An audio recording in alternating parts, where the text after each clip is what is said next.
কিয়ামতের ময়দানে মানুষকে আল্লাহ দুই ভাগে ভাগ করে দিবেন, ফারিকুন ফিল জান্নাতি ওয়া ফারিকুন ফিস সাঈর। একদল হবে জান্নাতি, আরেক দল হবে জাহান্নামী। কিয়ামতের ময়দানে জাহান্নামীরা জাহান্নামে যাওয়ার পরে সবার আগে তারা সময় নিয়ে আফসোস করবে। কথা যদি বুঝতে পারেন সবাই বলেন তো, কিয়ামতের ময়দানে জাহান্নামীরা জাহান্নামে যাওয়ার পরে কি নিয়ে আফসোস করবে? আরো জোরে বলেন, কি নিয়ে আফসোস করবে? কোরআনে কারীমের 89 নম্বর সূরা সূরাতুল ফজরের 24 নম্বর আয়াতে আল্লাহ তাআলা বলছেন, জাহান্নামীরা সেদিন বলবে, ইয়াকুলু ইয়া লাইতানি কদ্দামতু লিহায়াতি। হায় আফসোস, দুর্ভাগ্য আমার, আমি যদি দুনিয়াতে থাকা অবস্থায় যখন আমার সময় ছিল, হায়াত ছিল, আমল করে যদি আমি আমলদার হয়ে আসতে পারতাম, আমল যদি পাঠায়া দিতাম, তাহলে আজ আমাকে জাহান্নামী হওয়া লাগতো না। দুনিয়াতে আমি সময় নষ্ট করেছি, নামাজের টাইমে নামাজ আদায় করি নাই। দুনিয়াতে সময় দেওয়া হয়েছে আল্লাহর ইবাদতের জন্য, রসুলের আদর্শ মতো জীবন পরিচালনার জন্য, কিন্তু আমি আমার জীবন কাটিয়েছি শয়তানি পথে। আমি আমার জীবন কাটিয়েছি যত ধরনের শয়তানি কাজ আছে, সকল শয়তানি কাজ করে আমি আমার জীবন কাটিয়ে আজ শয়তানের সাথে জাহান্নামে এসেছি। হায় আফসোস, আমি যদি দুনিয়াতে সময় কাজে লাগিয়ে আমি যদি নেক আমল করতাম, তাহলে আজ আমাকে এই জাহান্নামে আসা লাগতো না। জাহান্নামীরা সময়ের ব্যাপারে আক্ষেপ করে আরো বলবে, তারা আল্লাহর কাছে তখন আবেদন জানাবে। কোরআনে কারীমের 35 নম্বর সূরা ফাতিরের 37 নম্বর আয়াতে আল্লাহ বলছেন, জাহান্নামীরা তখন আল্লাহ তাআলার কাছে আবেদন করে বলবে, রব্বানা আখরিজনা না'মাল সালিহান গায়রাল্লাযী কুন্না না'মাল আওয়ালাম নুআম্মিরকুম মা ইয়াতাযাক্কারু ফীহি মান তাযাক্কার ওয়া জাআকুমুন নাযীর ফাযূকু ফামা লিয-যালিমিনা মিন নাসীর। আল্লাহ তাআলা বলছেন, জাহান্নামীরা বলবে, হে আমাদের রব, এই জাহান্নাম থেকে আমাকে বের করে দাও। এই জাহান্নাম থেকে তুমি যদি আমাদেরকে বের করে আবার দুনিয়ায় পাঠাও, আগের মতো সময় নষ্ট করব না। এখন যদি আমরা দুনিয়াতে যাই, তাহলে আমরা দুনিয়াতে যাওয়ার পরে এখন নেক আমল করব, না আমাল সালিহা। আমরা সেখানে গিয়ে নেক কাজ করব, আর আমরা আগের মতো সময় নষ্ট করব না। আল্লাহ তখন জিজ্ঞেস করবেন, এই বাটপার, আওয়ালাম নুআম্মিরকুম, তোরে কি আমি আগে হায়াত দেই নাই? আগে কি তোকে আমি সময় দেই নাই? সময় থাকতে সময়কে তুমি নষ্ট করেছো। এই গ্রামে যদি এসএসসি পরীক্ষার্থীরা পরীক্ষার আগে সঠিকভাবে তারা যদি পড়াশোনা না করে, পরীক্ষায় ফেল করার পরে রেজাল্ট শিট হাতে পেয়ে তারা যদি বলে, আমাকে আবার এই প্রশ্ন দিয়ে পরীক্ষার সুযোগ দাও, অথবা আগের বছরের পরীক্ষার সুযোগটা আমাকে দাও, বলেন তো আর কি সুযোগ দেওয়া হবে নাকি? পরীক্ষা আরম্ভ হওয়ার আগে প্রিপারেশন না নিলে যেভাবে পরীক্ষার রেজাল্ট আউট হওয়ার পরে আফসোস করা লাগে, ঠিক তেমনি ভাবে ওই খারাপ ছাত্রের মতো যারা দুনিয়াতে এই পরীক্ষার হলে খারাপ খারাপ আমল করে সময় নষ্ট করছে, তারাও আখিরাতে কিয়ামতে আফসোস করবে। মনে রাখবেন, এই দুনিয়া আমাদের জন্য রং তামাশার জায়গা নয়, দুনিয়া হলো আমাদের জন্য পরীক্ষার হল। ঠিক যেমনি ভাবে একজন পরীক্ষার্থী পরীক্ষার হলে সময়কে কাজে লাগায়, তেমনি ভাবে আল্লাহর খাঁটি গোলাম যারা এই দুনিয়াতে প্রত্যেকটা মুহূর্তকে, প্রত্যেকটা সময়কে সে কাজে লাগাবে। কারণ আমার আপনার এই জীবন দেওয়া হয়েছে, সময় দেওয়া হয়েছে যার গোলামি করার জন্য। জোরে বলেন, তিনি কে? এজন্য রব্বুল আলামিন সূরা মুলকের মধ্যে বলেছেন, পড়েন আমার সাথে, তাবারাকাল্লাযী বিয়াদিহিল মুলকু ওয়া হুয়া আলা কুল্লি শাইইন قدير الذي خلق الموت والحياة ليبلوكم أيكم أحسن عملا وهو العزيز الغفور আল্লাহ তাআলা বলছেন তাবারাকাল্লাযী বিয়াদিহিল মুলক, বরকতময় সেই মহান সত্তা যার হাতে সকল ক্ষমতা, সকল ক্ষমতার মালিক কে? আল্লাহ। ওয়া হুয়া আলা কুল্লি শাইইন কাদির, তিনি সকল বিষয়ের উপরে চূড়ান্ত ক্ষমতাবান। সে আল্লাহ বলছেন, আল্লাহ হচ্ছেন তিনি আল্লাযী খালাকাল মাউতা ওয়াল হায়াহ, মৌত এবং জীবন দিয়েছেন যিনি, সেই আল্লাহ হলেন তিনি। এই জীবন আর মৃত্যু আল্লাহ কেন দিয়েছেন? আল্লাহ বলছেন লিয়াবলুয়াকুম, তোমাদেরকে পরীক্ষা করার জন্য। আমরা বললাম আল্লাহ কি পরীক্ষা নেবেন? আল্লাহ বললেন আইয়ুকুম আহসানু আমালা, এই বিষয়টা জানতে চাই, তোমাদের মধ্যে কারা সবচাইতে উত্তম আমল করতে পারে। আল্লাহর শব্দ চয়নের নমুনা কত সুন্দর, কত চমৎকার দেখেন। লিয়াবলুয়াকুম আইয়ুকুম আহসানু, এখানে আলেমরা বসে আছেন, আইয়ুকুম আহসানু শব্দ আল্লাহ দিয়েছেন। আল্লাহ তো চাইলে বলতে পারতেন আইয়ুকুম আকসারু আমালা। এখানে আলেমরা অর্থ জানবেন, আপনারা বুঝবেন না। আহসান মানে বেস্ট, উত্তম, আফদল, আর আকসার মানে কি? অধিক। তো আল্লাহ তো বলতে পারতেন তোমাদের জীবন দিয়েছি অধিক আমলের জন্য, আকসারু আমালা। না, আল্লাহ এটা বলেন না। আল্লাহ বেশি আমল চান না। শুনতেছেন আপনারা? আল্লাহ বেশি আমল চান না। তাহলে আল্লাহ কি চান? উত্তম আমল চান। আল্লাহ কি চান? আপনি 100 রাকাত তাহাজ্জুদ পড়লেন, কোয়ালিটি নাই, এই ইবাদতের কোনো দাম আল্লাহর কাছে নেই। আমার আগে সম্ভবত মাওলানা আব্দুল্লাহ আল নোমানী ভাই সম্ভবত সূরা মুমিনুন থেকে কথা বলেছে। তো আল্লাহ এই যে কদ আফলাহাল মুমিনুন আল্লাযিনা হুম ফি সলাতিহিম খুশুবিহীন, নামাজ ছাড়া অন্য কোনো নামাজের কোনো মূল্য, ফেয়ারলেস সালাত হ্যাজ নো ভ্যালু, খুশুবিহীন নামাজের কোনো মূল্য নাই। আমার একটা ঘটনা মনে পড়ল। আমরা বিশ্ববিদ্যালয়ে যখন পড়তাম, 2nd সেমিস্টার বা 3rd সেমিস্টার, তা আমাদের এক উস্তাজ, উনি এখন কানাডায় আছেন, তার বাসায় গেলাম আমরা মাগরিবের নামাজের পরে। তো ফাইনাল পরীক্ষার খাতার বান্ডেল খুললেন, তারপরে একজনের খাতা দেখালেন 51 পৃষ্ঠা লিখেছে। কত পৃষ্ঠা? স্যার তাকে নাম্বার দিয়েছেন 01, 1। কত নাম্বার? বললাম স্যার এত পৃষ্ঠা লিখে 1 নাম্বার পাইল কেমনে? স্যার তখন বললেন এ অধিক লিখেছে, কিন্তু লিখা কোয়ালিটিফুল না।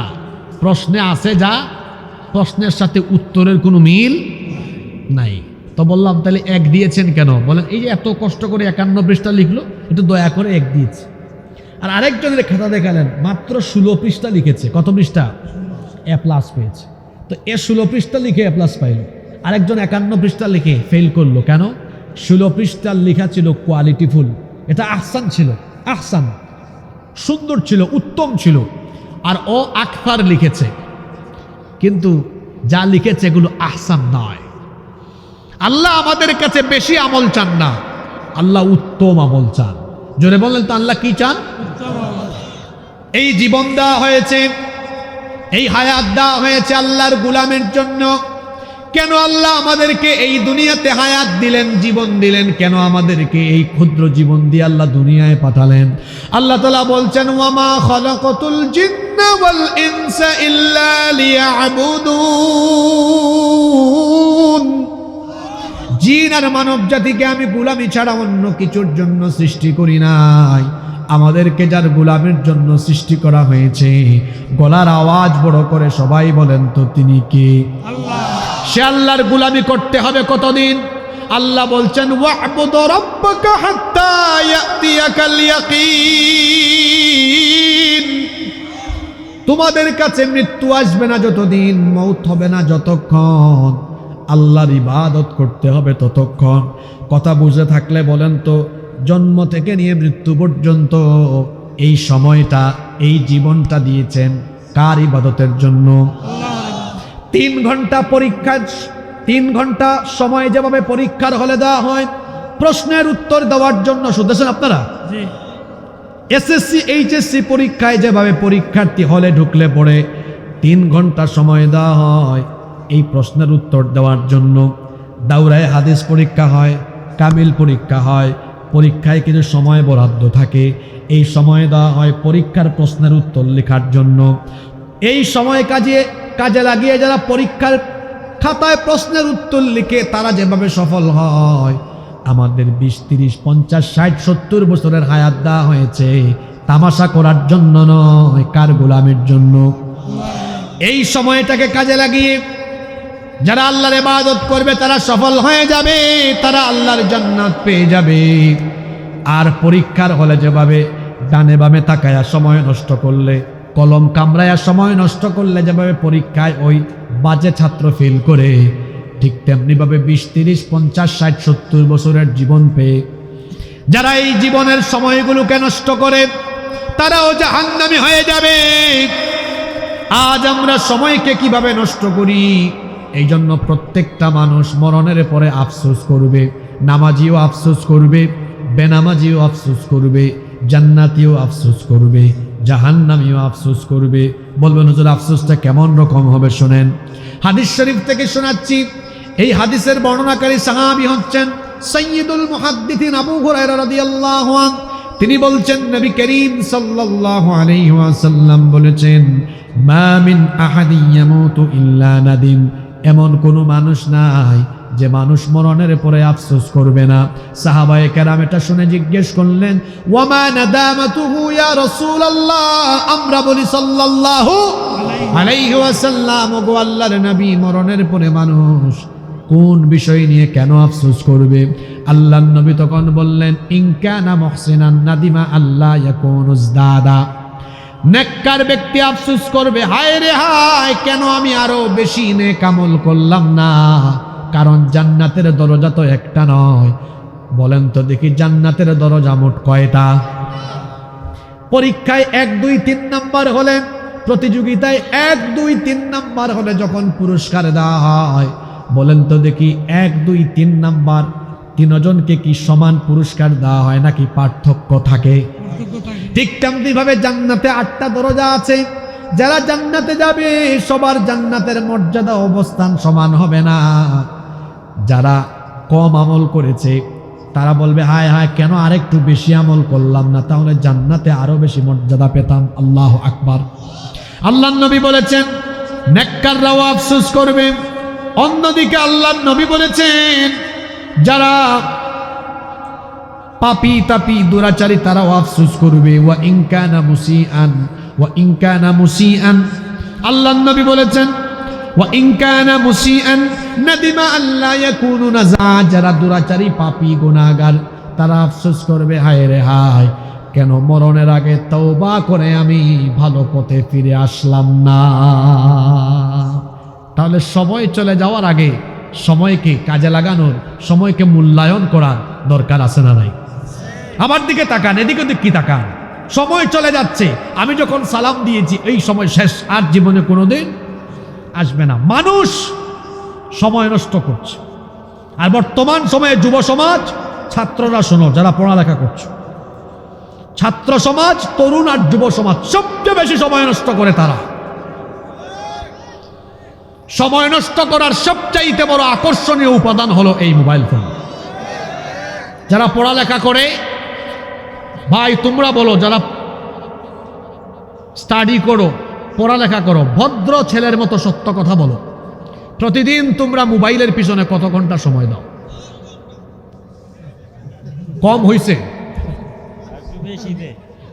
ঘুম থেকে উঠার দোয়া হলো আলহামদুলিল্লাহিল্লাযী আহইয়ানা বা'দা মা আমাতানা ওয়া ইলাইহিন নুশুর। আর যুবকদের দোয়া কি জানেন? ঘুম থেকে উঠতেই মোবাইলটা কই। এই যুবকদের খবর হলো তারা রাত 3টা 4টা পর্যন্ত মোবাইলে তাহাজ্জুদ পড়ে। দেখেন না এক একটা চেহারা, গালের 2 দিকের মাংস হাড্ডির চিপার ভিতরে ঢুকে গিয়েছে। ফার্মের মুরগির মতো ঝিমায় ঝিমায় হাঁটে, ওর এনার্জি নাই, এনার্জিলেস। অত রাত 3টা 4টা পর্যন্ত মোবাইলে পড়ে থাকে, ফজরের নামাজ পড়ে না। সকাল 10টা, দুপুর 11টা 12টায় ঘুম থেকে উঠে, সকালে নাস্তাও করে না। এই যে খাদ্যাভ্যাসে অনিয়ম থাকায় তার পেট হয়ে গিয়েছে গ্যাসের কারখানা। যেখানেই যায় আওয়াজও হয় না, পরিবেশ হঠাৎ করে নষ্ট করে ফেলে। বুঝতেছেন কি বুঝাইছি? আপনাদেরকে কি হাসানোর জন্য কথাটা বললাম? এটা বাস্তব কথা এগুলো। আমার ছাত্র ভাইদেরকে বলছি, এই 10 ঘন্টা 12 ঘন্টা সময় তোমরা যদি মোবাইলের পিছনে পড়ে না থেকে, তোমরা যদি বই খাতা কলম নিয়ে পড়ে থাকতে, কুরআন হাদিস নিয়ে পড়ে থাকতে, পৃথিবীর বিখ্যাত বিখ্যাত বিজ্ঞানী, দার্শনিক, মনীষী, গবেষক, মুফাসসির, মুহাদ্দিস আমার দেশের ঘরে ঘরে জন্ম নিত। কিন্তু আফসোস, ছাত্ররা তোমরা সময় নষ্ট করো, তোমরা 1 ঘন্টা 2 ঘন্টাও পড়ালেখা করো না, কিন্তু তোমরা 10 ঘন্টা 12 ঘন্টা মোবাইলে পড়ে থাকো। শুধু মোবাইলে যে পড়ে থাকে তা তো নয়, এই মোবাইল, এটা তো ভালো কাজও করা যায়, এটা দিয়ে করা যায় না? এই যে আমার কাছে মোবাইল আছে, এখানে কোরআন আছে, হাদিস আছে, আসে না? তাফসীর আছে, হাদিস আছে, সব ভালো ভালো অ্যাপস আছে এখানে। আর তারা কি করবে? মোবাইল হাতে নিয়ে ফেসবুক ছবি আপলোড করে দেখবে কে কোন কমেন্ট করলো। একটা মেয়ের ফেসবুক আইডি পেয়েছে, প্রোফাইলে ঢুকে চেক করবে, রিকোয়েস্ট পাঠাবে। তারপরে টেলিগ্রামে, ইনস্টাগ্রামে পড়ে থাকবে। 10 ঘন্টা 12 ঘন্টা সময় মোবাইলে চলে যাচ্ছে। ও আমার ছাত্র ভাইয়েরা, যদি এই 10-12 ঘন্টা সময় আল্লাহর কোরআনের দিকে তাকিয়ে থাকতে, যদিও হাদিসের সনদ দঈফ এটা, কিন্তু উৎসাহ দেবার জন্য বলছি, এই যে কোরআনের কালো কালো অক্ষর, আন-নাজরু ইলাল মুসহাফি ইবাদা, এই কালো কালো অক্ষরের দিকে তাকালেও আমল নামায় সওয়াব দেওয়া হয়। সুবহানাল্লাহ। মোবাইলের দিকে তাকালে খুব সওয়াব হয়, তাই না? ক্ষতি আর ক্ষতি। অনেক ছেলেরা চশমা পরে, কেন? বয়স তার 18 বছর 20 বছর, মোবাইলে আর ল্যাপটপের দিকে তাকাতে তাকাতে তার মাইগ্রেনের সমস্যা হয়ে গিয়েছে, চোখের আলো কমে গিয়েছে, চেহারার লাবণ্য কমে গিয়েছে, যৌবন ক্ষয় হয়ে যাচ্ছে। রাত 2টা 3টা 4টা পর্যন্ত মোবাইলের অপব্যবহার, ইন্টারনেট, ফেসবুক, ইউটিউব এগুলোর মাধ্যমে সে জিনার সাগরে ডুব দিয়ে তাকে নষ্টের পথে, জাহান্নামের পথে ধাবিত করে দিচ্ছে। কলিজার টুকরা যুবক ভাইয়েরা আমার, এই যৌবনের বয়স মোবাইল আর ইন্টারনেট ব্যবহার করে, এর অপব্যবহার করে সময় নষ্ট করার বয়স নয়, বরং এই সময়টাকে যারা কাজে লাগাবে, এই সময়টাকে যারা গুরুত্ব দিবে, এই সময়ে যারা পড়ালেখা করবে, ক্যারিয়ারের প্রতি সচেতন হবে, যারা নামাজি হয়ে চরিত্রবান হবে, এদের চরিত্র যেমন ভালো হবে, জীবনটাও তেমন সুন্দর হয়ে যাবে। আফসোস, যুবকরা সময় নষ্ট করছে। অনলাইন জুয়া শুরু হয়েছে এখন, অনলাইন জুয়া। আল্লাহ বলেছেন, ইন্নামাল খামরু ওয়াল মাইসিরু ওয়াল আনসাবু ওয়াল আজলামু রিজসুম মিন আমালিশ শাইতান। মদ, জুয়া, ভাগ্য নির্ধারক তীর, ভাস্কর্য প্রতিমা, মদ, জুয়া এগুলো সব শয়তানি কাজ। এটাকে হারাম করেছেন কি? এখন আইপিএল খেলা হয় ইন্ডিয়ায়, জুয়ার বাজি হয় কুমিল্লায়। বিপিএল খেলা হয় ঢাকায়, আর জুয়ার বাজি হয় মুরাদনগরে, ভাঙ্গরায়। আসে না নাই? আমার তরুণ যুবক ভাইদেরকে বলবো, মাদক জুয়ায় আসক্ত হয়ে নিজের যৌবনকে, নিজের জীবনকে নষ্ট করে দিয়েন না। এই যৌবন, এই জীবন, এই সময় দিয়েছেন কে? জোরে বলতে হবে কে? এই সময়ের হিসাব আল্লাহ নিবেন না? আমার দিকে তাকান, আল্লাহ নিবেন না? কিয়ামতের দিন 5টা প্রশ্নের জবাব দেওয়ার আগ পর্যন্ত কেউ এক কদম নড়তে পারবেন না। কয়টা প্রশ্ন? এর মধ্যে প্রথম প্রশ্ন, আন উমরিহি ফিমা আফনাহু, হে বান্দা তোমার জীবন তুমি কিভাবে কাটিয়েছো। আর যুবকদের জন্য বলা হবে, ও আন শাবাবিহি ফিমা আবলাহু, যৌবনকাল কোথায় কিভাবে কাটিয়েছো। এই সময়ের হিসাব কি আল্লাহর কাছে দেওয়া লাগবে না? জোরে বলেন, সময়ের হিসাব আল্লাহর কাছে দেওয়া লাগবে না? আমার দিকে তাকান, আজকে সময়ের ওয়াজ চলে। কিসের ওয়াজ? এখন আসেন, বেশিক্ষণ আর কথা বলবো না, আমার দিকে তাকান, বোঝার চেষ্টা করে। আগামী মাসে এসএসসি পরীক্ষা। এখন ছাত্ররা বলতেছে, স্যার এই 2-3 মাস সময় আছে, এই 2-3 মাস সময়কে কাজে লাগায় কিভাবে পরীক্ষায় ভালো রেজাল্ট করব। তো স্যার তখন কি করেন, একটা শর্ট সাজেশন দেন, একটা সুন্দর পরামর্শ দেন। আজকের ক্লাসে আজকের মাহফিলে আপনাদের প্রশ্ন হতে পারে, হুজুর আমাদেরও তো সময় চলে যাচ্ছে, আমরা তো পরীক্ষার হলে আছি, যে কোনো মুহূর্তে মৌত হতে পারে। আচ্ছা বলেন তো, মৌতের কি কোনো গ্যারেন্টি, আমাদের মৌতের কি কোনো ঠিক ঠিকানা আছে?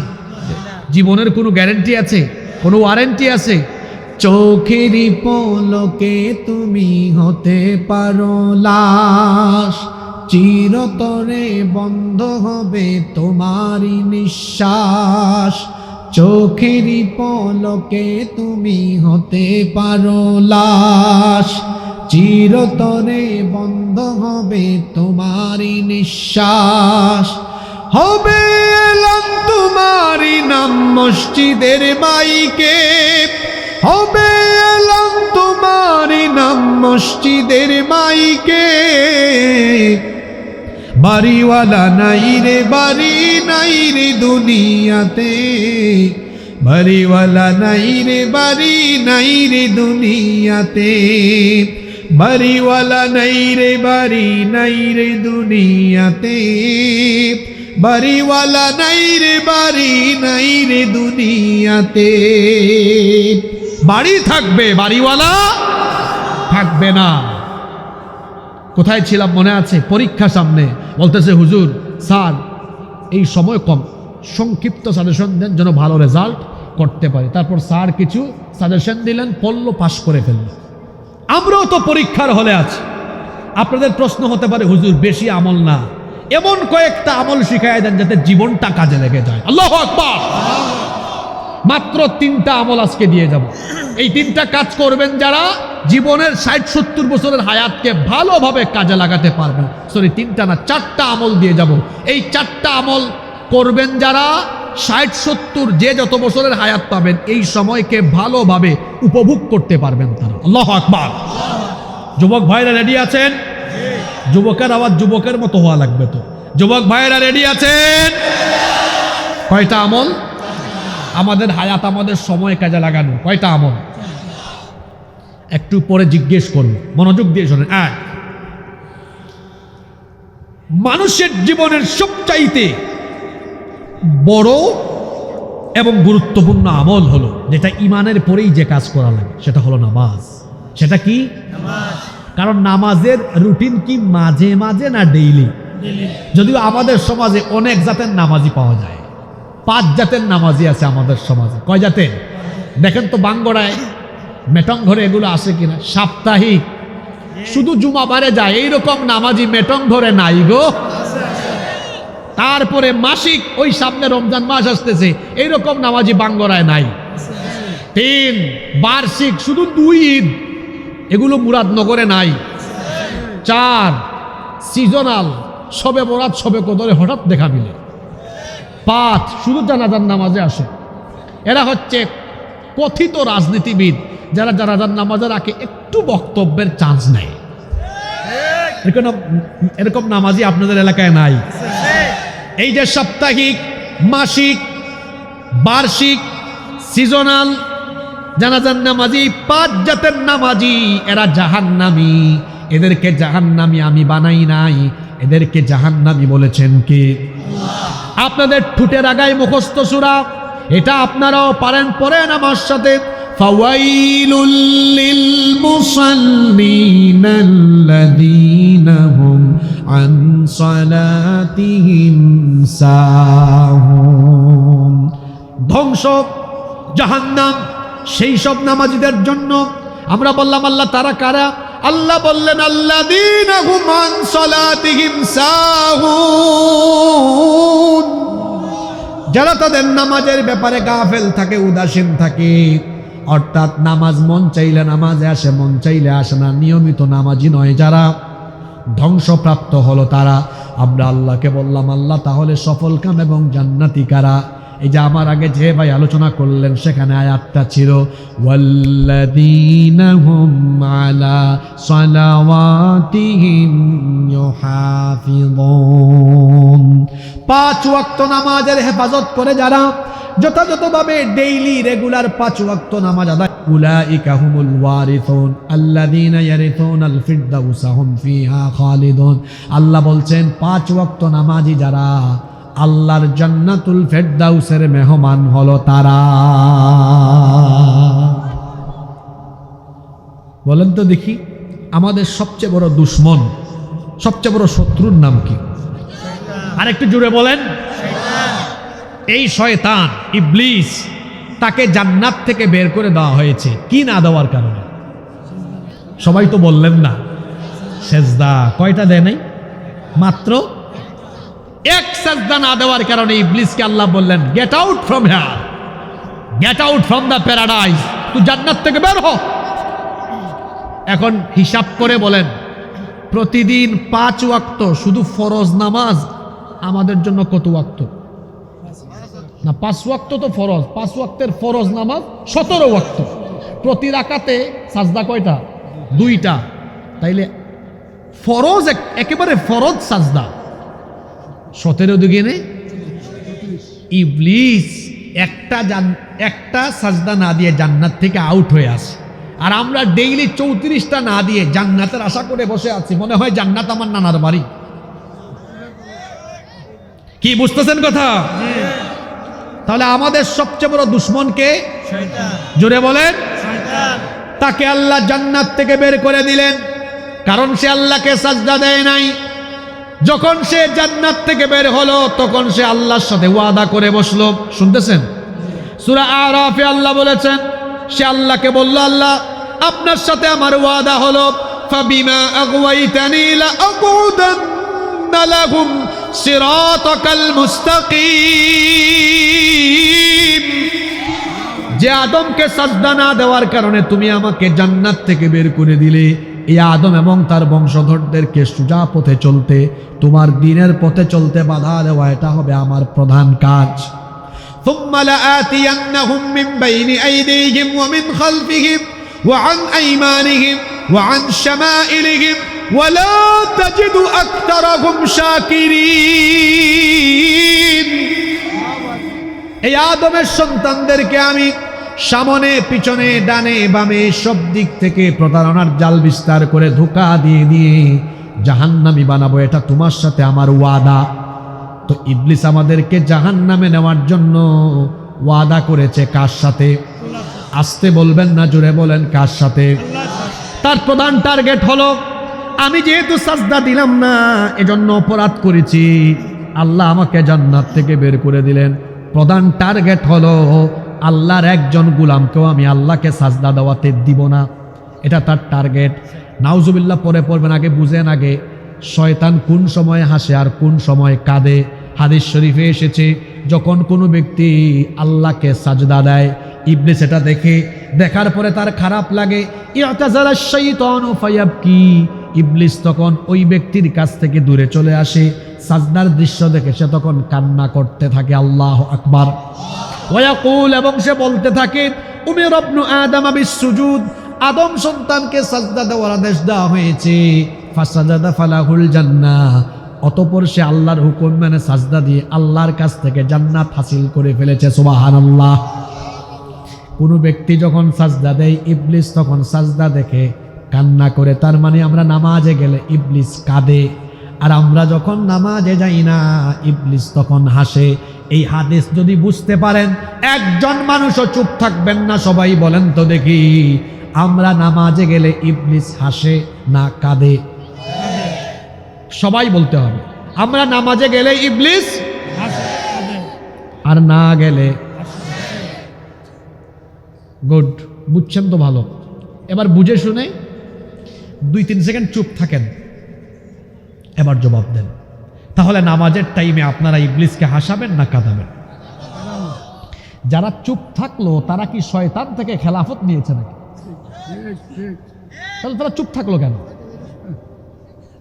নামাজের টাইমে আমরা ইবলিসকে হাসাবো না কাঁদাবো? এখনো যে কথা বলে নাই, সে কি ইবলিস থেকে খেলাফত নিয়েছে নাকি? বিভিন্ন পীর সাহেবের খেলাফত নেয় না অনেকে, খলিফা। আজানের টাইমে, নামাজের টাইমে যারা নামাজে যায় না, এরা আল্লাহর জমিনে শয়তানের খলিফা। কার খলিফা? ও শয়তান থেকে খেলাফত নিয়েছে, শয়তানকে খুশি করতেছে। দেখ, আমি নামাজে যাই না, তোরে খুশি রাখতেছি। তো বুঝে শুনে বলেন, আমরা নামাজে গেলে ইবলিস হাসে না কাঁদে? না গেলে বলেন, আপনারা হাসাবেন না কাঁদাবেন? কাদাইতে হলে কি করতে হবে? জানতো আপনার 5 ওয়াক্ত নামাজ কেমনে যায়? খুব সুন্দর জবাব দিয়েছেন আমার জাতীয় কবি, আমি তাকে খুব ভালোবাসি। এত সুন্দর কবিতা, এত সুন্দর লেখন পৃথিবীর কোনো কবি লিখতে পারে নাই। আল্লাহু আকবার! এত সুন্দর লেখনী। হ্যাঁ, আজান নিয়ে কি লিখেছেন দেখছেন? মসজিদেরই পাশে আমায় কবর দিও ভাই, যেন ঘুরে থেকেও মুয়াজ্জিনের আযান শুনতে পাই। মসজিদেরই পাশে আমায় কবর দিও ভাই, আমার গোরের পাশ দিয়ে ভাই নামাজিরা যাবে, পবিত্র সেই পায়ের ধ্বনি এ বান্দা শুনতে পাবে। গোরো আযাব থেকে গুনাহগার পাইবে রেহাই, মসজিদেরই পাশে আমায় কবর দিও ভাই। আল্লাহু আকবার বলেন। বলছিলাম নামাজে না গেলে ইবলিস হাসে, আর গেলে ইবলিস কাঁদে। তা আপনারা বললেন হুজুর আমরা ইবলিসকে কাঁদাবো, তো কাঁদাইতে হলে তো নামাজে যাইতে হয়, কিন্তু আপনারা কি নামাজে যান? আপনাদের নামাজ কিভাবে যায়? ওই জাতীয় কবি সুন্দর বলেছেন, ঘুমাইয়া কাজা করেছ ফজর। কি সুন্দর কবিতা লিখেছেন, ঘুমাইয়া কাজা করেছ ফজর, তখনও জাগনি যখন জোহর, হেলায় খেলায় কেটেছে আসর, মাগরিবের ওই শুনি আযান, এখনো জামাতে হরে শামিল, এখনো এর সাথে আছে স্থান, বাজিছে দামামা বাদরে আমামা, শির উঁচু করি মুসলমান, দাওয়াত এসেছে নয়া জামানার, ভাঙা কেল্লা ইউরে নিশান। ফজর কিভাবে যায়? কবি বলছেন ঘুমাইয়া কাজা করেছ ফজর। ঘুমায়, শীতকালেও ঘুমায়, বর্ষাকালেও ঘুমায়, গ্রীষ্মকালেও। কেমন করে ঘুমাও তুমি, কেমন করে ঘুমাও তুমি, ফজর করে কাজা, এমন তো হতে পারে জোহরে জানাজা। হতে পারে কিনা? এ যুবক ভাইয়েরা, কিভাবে ঘুমিয়ে আছেন ফজরের টাইমে? ও আমার বাবারা, কোন সাহসে ঘুমিয়ে থাকেন ফজরে আপনি? জোহরের আগে কি আপনাকে মানুষ কবর দিতে পারে না? কিভাবে নামাজ ছাড়েন আপনারা? নামাজ ছাড়তে কি একটু আল্লাহকে ভয় পান না? মাহফিল হলে পরে প্যান্ডেলে মানুষ জায়গা হয় না, কিন্তু আজান হলে পরে মসজিদে মানুষ পাওয়া যায় না। এটা বড় দুঃখজনক ব্যাপার। আল্লাহর নবীর সময়ে মসজিদে নববী ছিল কাঁচা, উপরে ছিল খেজুর পাতার ছাউনি, নিচে কোনো টাইলস ছিল না, কোনো কার্পেটও ছিল না। মসজিদ ছিল কাঁচা, কিন্তু মুসল্লি ছিল পাকা। আর তাকায় দেখেন আমাদের বাঙ্গরা মেটং ঘরের প্রত্যেকটা মসজিদের দিকে, প্রতিটা মসজিদ হয়েছে এখন পাকা, কিন্তু মুসল্লির অভাবে আমাদের মসজিদ থাকে ফাঁকা। নামাজ ছেড়ে দিচ্ছেন আপনি, অথচ রাসূল বলেছেন বাইনাল আবদি ওয়া বাইনাল কুফরি তারকুস সালাহ। আল্লাহর বান্দা আর কাফিরের মধ্যে পার্থক্য হলো নামাজ ছেড়ে দেওয়া। মুমিন কখনো নামাজ ছাড়তে পারে না। এদিকে তাকান, আজকে 5 ওয়াক্ত নামাজ কাজা করেছেন, কালকেও করেন, পরশুও করেন, করছেন তো করছেন, করছেন তো করছেন। কিপ ইন ইউর মাইন্ড, মনে রাখবেন এইভাবে করে একদিন আপনার জীবন থেমে যাবে। এই মসজিদে বলা হবে মেটং ঘরের অমুক আর দুনিয়ায় নাই। এভাবে তো একদিন চলে যাবেন, আপনার পূর্বপুরুষ কেউ দুনিয়ায় নেই, আপনিও থাকবেন না। আপনি নামাজ ছাড়ছেন, এত সুন্দর নসিহত করি তাও আপনি শুনেন না। এইরকম নামাজ ছাড়তে ছাড়তে ছাড়তে ছাড়তে ছাড়তে ছাড়তে বেনামাজি হয়ে মরলেন। একদিন ইসরাফিলের সিংহার ফুৎকারের পরে কবর থেকে উঠে হাসরের মাঠে আল্লাহর সামনে দাঁড়াবেন, কোনো সন্দেহ আছে? এবার আমাকে বলেন, সেই দিন আল্লাহ বিচার আরম্ভ করবেন, সবার আগে কোন আমলের হিসাব নেবেন? এখানে কি ওয়াজ করতাম, সব ওয়াজ তো জানেন, শুধু আমল। বুখারীর হাদিস, আল্লাহর নবী বলেছেন ইন্না আউওয়ালা মা ইউহাসাবু বিহিল আবদু ইয়াউমাল কিয়ামাতি মিন আমালিহি সালাতিহি নিশ্চয়ই কিয়ামতের ময়দানে আল্লাহ তাআলা সর্বপ্রথম তোমাদের কাছ থেকে যে আমলের হিসেব চাইবেন সেটা হলো বান্দারে নামাজ নামাজ নামাজ ঠিক মতো আদায় করেছো কিনা। যুবক ভাইয়েরা এখন নামাজে যান না, কয় বুড়া হইলে যাব। আপনি বুড়া হবেন এই নিশ্চয়তা আপনাকে কে দিল? কিছুদিন আগে আমার গ্রামের বাড়িতে আমার পাশের বাড়ির 17 বছরের ছেলে ঘুমের মধ্যে চলে গিয়েছে। গত মাসে আমি সুনামগঞ্জে মাহফিলে যাচ্ছি, ইয়াং ছেলে আমার গাড়িকে ওভারটেক করে মোটর সাইকেলে 2-3 সেকেন্ডে চাকার নিচে শেষ হয়ে গিয়েছে। Keep in your mind, there is no serial of death. মৃত্যুর কোনো সিরিয়াল, পৃথিবীতে আসার সময় সিরিয়াল মেনটেন হয়। প্রথমে আসেন দাদা, তারপরে বাবা, ছেলে, নাতি, সিরিয়াল মেনটেন হয়। যাওয়ার বেলা সিরিয়াল ব্রেক হয়ে যায়। মাঝে মাঝে সমাজে আমরা এমনও দেখতে পাই, দাদা নানা বেঁচে আছেন, নাতি মারা গিয়েছে, নাতির লাশ দাদা বা নানা কবরে নামায়। এমন করুণ দৃশ্যও আমরা দেখি, বাবা বেঁচে আছে, ছেলে মারা গিয়েছে, ছেলের লাশ বাবা কবরে নামায়। বাবা মা এখনো জীবিত, ছেলে মারা গিয়েছে। এরকম হয় কি হয় না? যৌবন বয়স হচ্ছে ইবাদতের বয়স। আমার ভাইয়েরা, আমার যুবক ভাইয়েরা, এই সময় ইবাদত করলে 2টা ফায়দা পাবেন। এক, আখিরাতে একটা ফায়দা পাবেন, কিয়ামতের মাঠে আল্লাহ বলবেন মেটং ঘর ভাঙ্গরার তরুণ আর যুবকেরা কোথায়? ফেরেশতারা বলবে আল্লাহ আপনি এদেরকে খুঁজতেছেন কেন? আল্লাহ বলবেন কেন খুঁজতেছি জানো না? এই যুবকেরা তরুণেরা যৌবন বয়সে আমাকে সাজদা দিয়েছে, হাসরের মাঠে আজ তাদেরকে আমি কষ্ট দিতে চাই না, খুঁজে খুঁজে তাদেরকে বের করো, ডেকে ডেকে এনে আমার আরশে আজিমের ছায়ার নিচে জায়গা দান করো। সুবহানাল্লাহ। এই মেটং ঘরের যুবকরা কি আল্লাহর আরশের ছায়ার নিচে জায়গা পেতে চায় না? আরো জুড়ে বলেন, চাই কি চায় না? 2 নম্বর ফায়দা হলো, যদি হায়াত থাকে, বুড়া হন, তো বুড়া বয়সে দেখবেন মেরুদণ্ডে ব্যথা, কোমরে ব্যথা, বেশিক্ষণ দাঁড়ায় থাকা যায় না, লম্বা সময় রুকু সাজদা করা যায় না। ফেরেশতা বলবে আল্লাহ এই বান্দা বুড়া হয়েছে, আগের মতো নামাজ বেশি টাইম নিয়ে আদায় করতে পারে না, সওয়াবটা কেমনে দিতাম? আল্লাহ বলবেন এর আমল নামার পিছনের দিকের পৃষ্ঠা উল্টাও, ব্যাক করো, দেখো তো জোয়ানকালে তরুণ যুবক বয়সে কি করেছে। ফেরেশতা উল্টায় দেখবে, আল্লাহ এত যৌবনকালের রিপোর্ট খুবই ভালো, 5 ওয়াক্তের নামাজ আর খুব সুন্দর নামাজ আদায় করতো। আল্লাহ বলবেন আমার বান্দা যৌবনকালের সময় আমার এত সুন্দর সাজদা দিল, বুড়াকালে শারীরিক দুর্বলতার কারণে আগের মতো পারে না, সওয়াবটা এখন কমায়া দিও না, ওই যৌবনকালে যেভাবে সওয়াব দিতা এখন ঠিক ওই রকম করে সওয়াবটা লিখতে থাকো। সুবহানাল্লাহ। এটা তখন পাওয়া যায় যখন যৌবনকালকে কাজে লাগানো যায়। আমার যুবক ভাইদেরকে বলবো, আমি গতকালও দেখেছি এক জায়গায়, ওই মিছিলে গিয়ে নেতা আর পাতি নেতাদের সামনে পিছনে চামচামি করো। আমি খুব ভালো করে বলে যাচ্ছি, যৌবনকাল কারো চামচামির জন্য দেওয়া হয় নাই, এই যৌবন দেওয়া হয়েছে আল্লাহর গোলামি করবার জন্য। ব্যক্তিত্ব বাড়াও, 2-3টা সিঙ্গারা, 1 কার্টন বিরিয়ানি আর 500 টাকার কাছে তোমার যৌবন পাতি নেতার কাছে বিক্রি করে দিও না। এই যৌবন, হাসিয়েন না, আমার দিকে তাকান, আমি কি এখানে ফান করতে বসেছি? Keep in your mind, youth is not a gift given by your leader. যৌবন আপনার নেতার দেওয়া গিফট নয়, যৌবন দিয়েছেন কে? তো যৌবনের হকদার কে? কার পিছনে যান আপনি? অমুক ভাই তমুক ভাই, আমার ভাইয়ের চরিত্র ফুলের মতো পবিত্র, বেটা নামাজ পড়ে না 1 ওয়াক্ত, গাঞ্জা খায় 5 ওয়াক্ত, শয়তানের ভক্ত, জাহান্নামের তক্ত।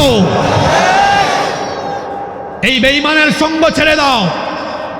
যারা দেখা হলে বলে 5 ওয়াক্ত নামাজের কথা বলে, দেখা সাক্ষাৎ হলে তাহাজ্জুদের জন্য ডাকে, হাতে অস্ত্র শস্ত্র, গাজা ইয়াবা বাবা নয়, কুরআন দেয়, হাদিস দেয়, ইসলামী সাহিত্য দেয়, তারা আমাদের উত্তম বন্ধু, ঠিক নাকি না? আজে বাজে মানুষের সঙ্গ ছেড়ে দিতে হবে। একটা আতরের দোকানে আপনি ঢুকলেন, আতরের দোকান, কিসের দোকান? আতর যদি নাও কিনে বের হয়ে যান, দেখবেন শরীরে কিসের গন্ধ হয়ে যায়। এক বিড়ি ঘুর, আপনি বিড়ি খান না, কিন্তু বিড়ি ঘুরের হাতের সাথে হাত মিলাবেন, দেখবেন কিসের গন্ধ? বিড়ির গন্ধ। কি বুঝলেন? ভালোর সাথে থাকলে ভালো, খারাপের সাথে থাকলে সৎসঙ্গে স্বর্গবাস, অসৎসঙ্গে সর্বনাশ। যুবকদেরকে বলবো, গাঁজাখুর, বাবাখুর, ইয়াবাখুর, চাঁদাবাজ, টেন্ডারবাজ, সন্ত্রাস এদের সাথে সম্পর্ক হবে না, সম্পর্ক থাকবে আলেমদের সাথে, কুরআনওয়ালাদের সাথে। আল্লাহ বুঝার তৌফিক দান করে দেন। নামাজ, নামাজ। আমার দিকে তাকান, এখানে যদি 5 জন মানুষের পা থেকে এই অতটুকু, গলা নাই, বুক পর্যন্ত দেহ থাকে, বলেন তো আপনারা পা থেকে গলা পর্যন্ত এই বুক পর্যন্ত অংশ দেখে কি মাথা ছাড়া এই অংশ দেখে এই 5টা মানুষের পরিচয় জানা যাবে, চেনা যাবে, সাথে সাথে পরিচয় পাওয়া যাবে?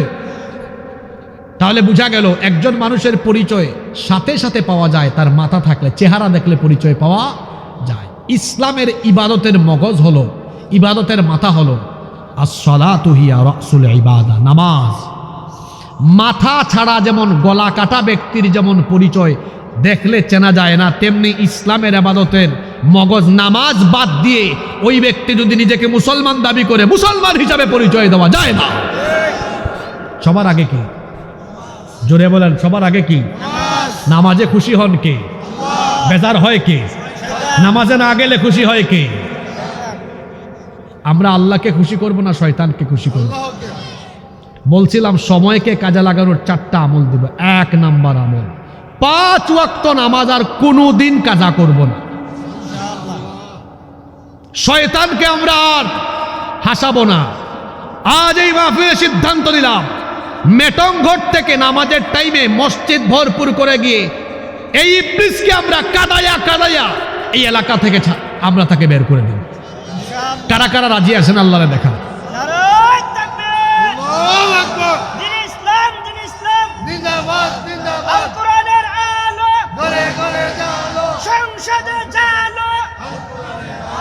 হাতগুলা নামান। সংসদে জ্বলবে যদি আপনারা নামাজি হন, কোরআনওয়ালা হন।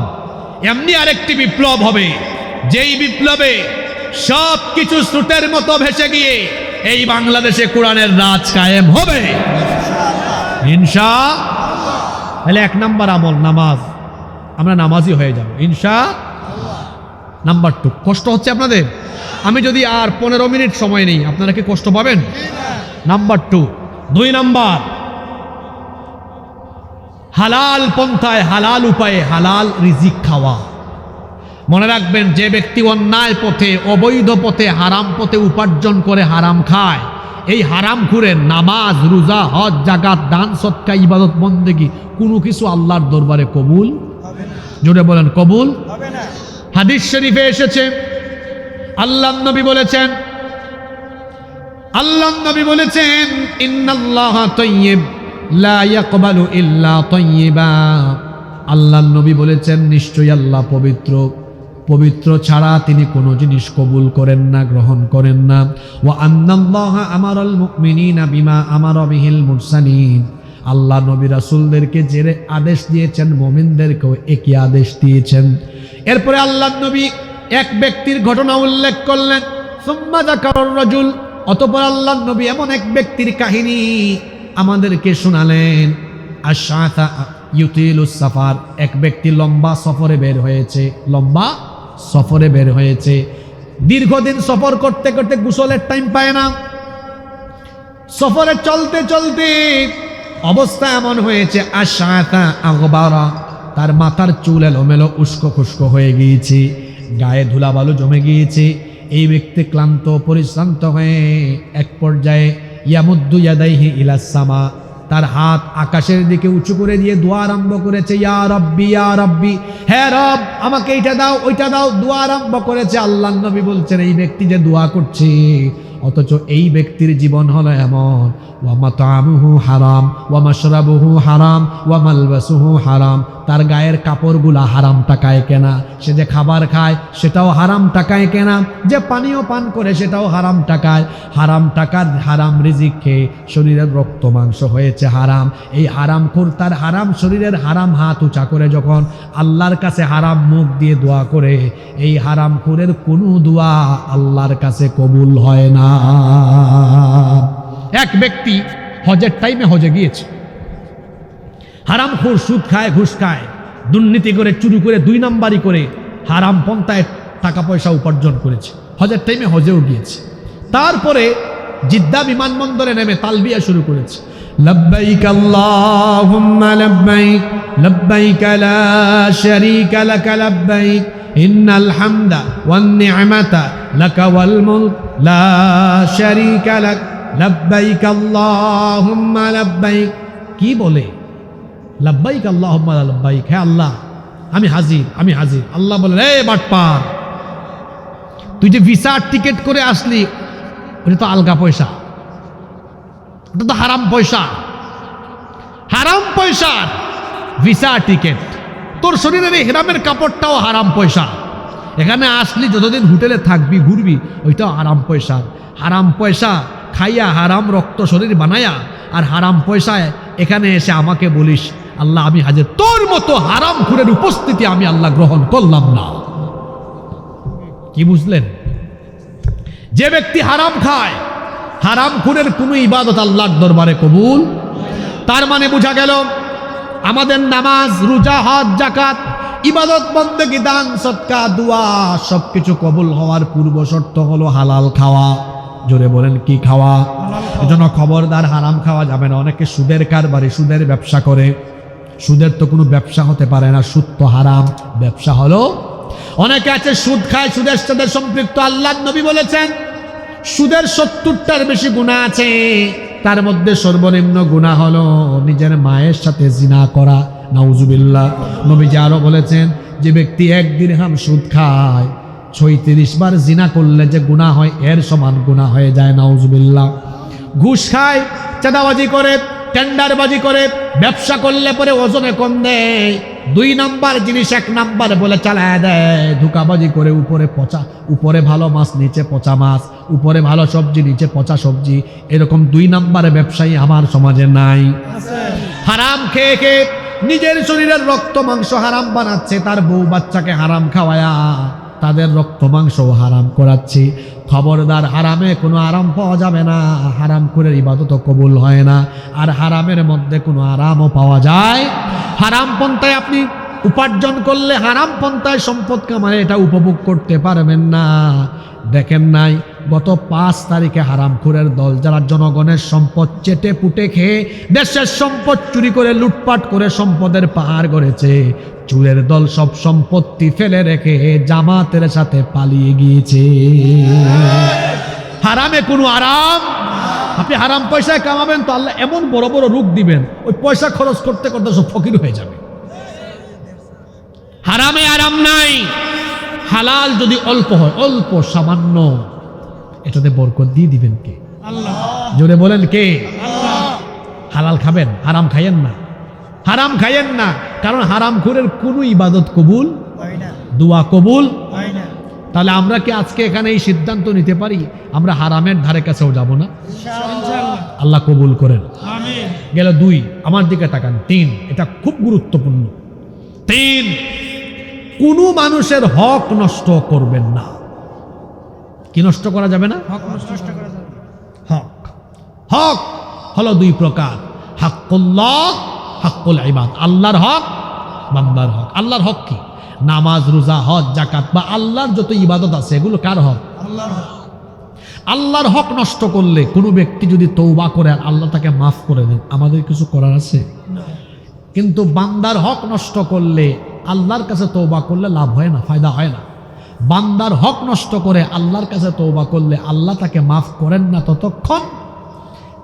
যার হক নষ্ট করেছেন তাকে তার হক আপনি ফিরিয়ে দিবেন না, অথবা ফিরিয়ে দিতে না পারলে তার কাছ থেকে মাফ আদায় করবেন না যতক্ষণ আল্লাহও আপনাকে মাফ করবেন না।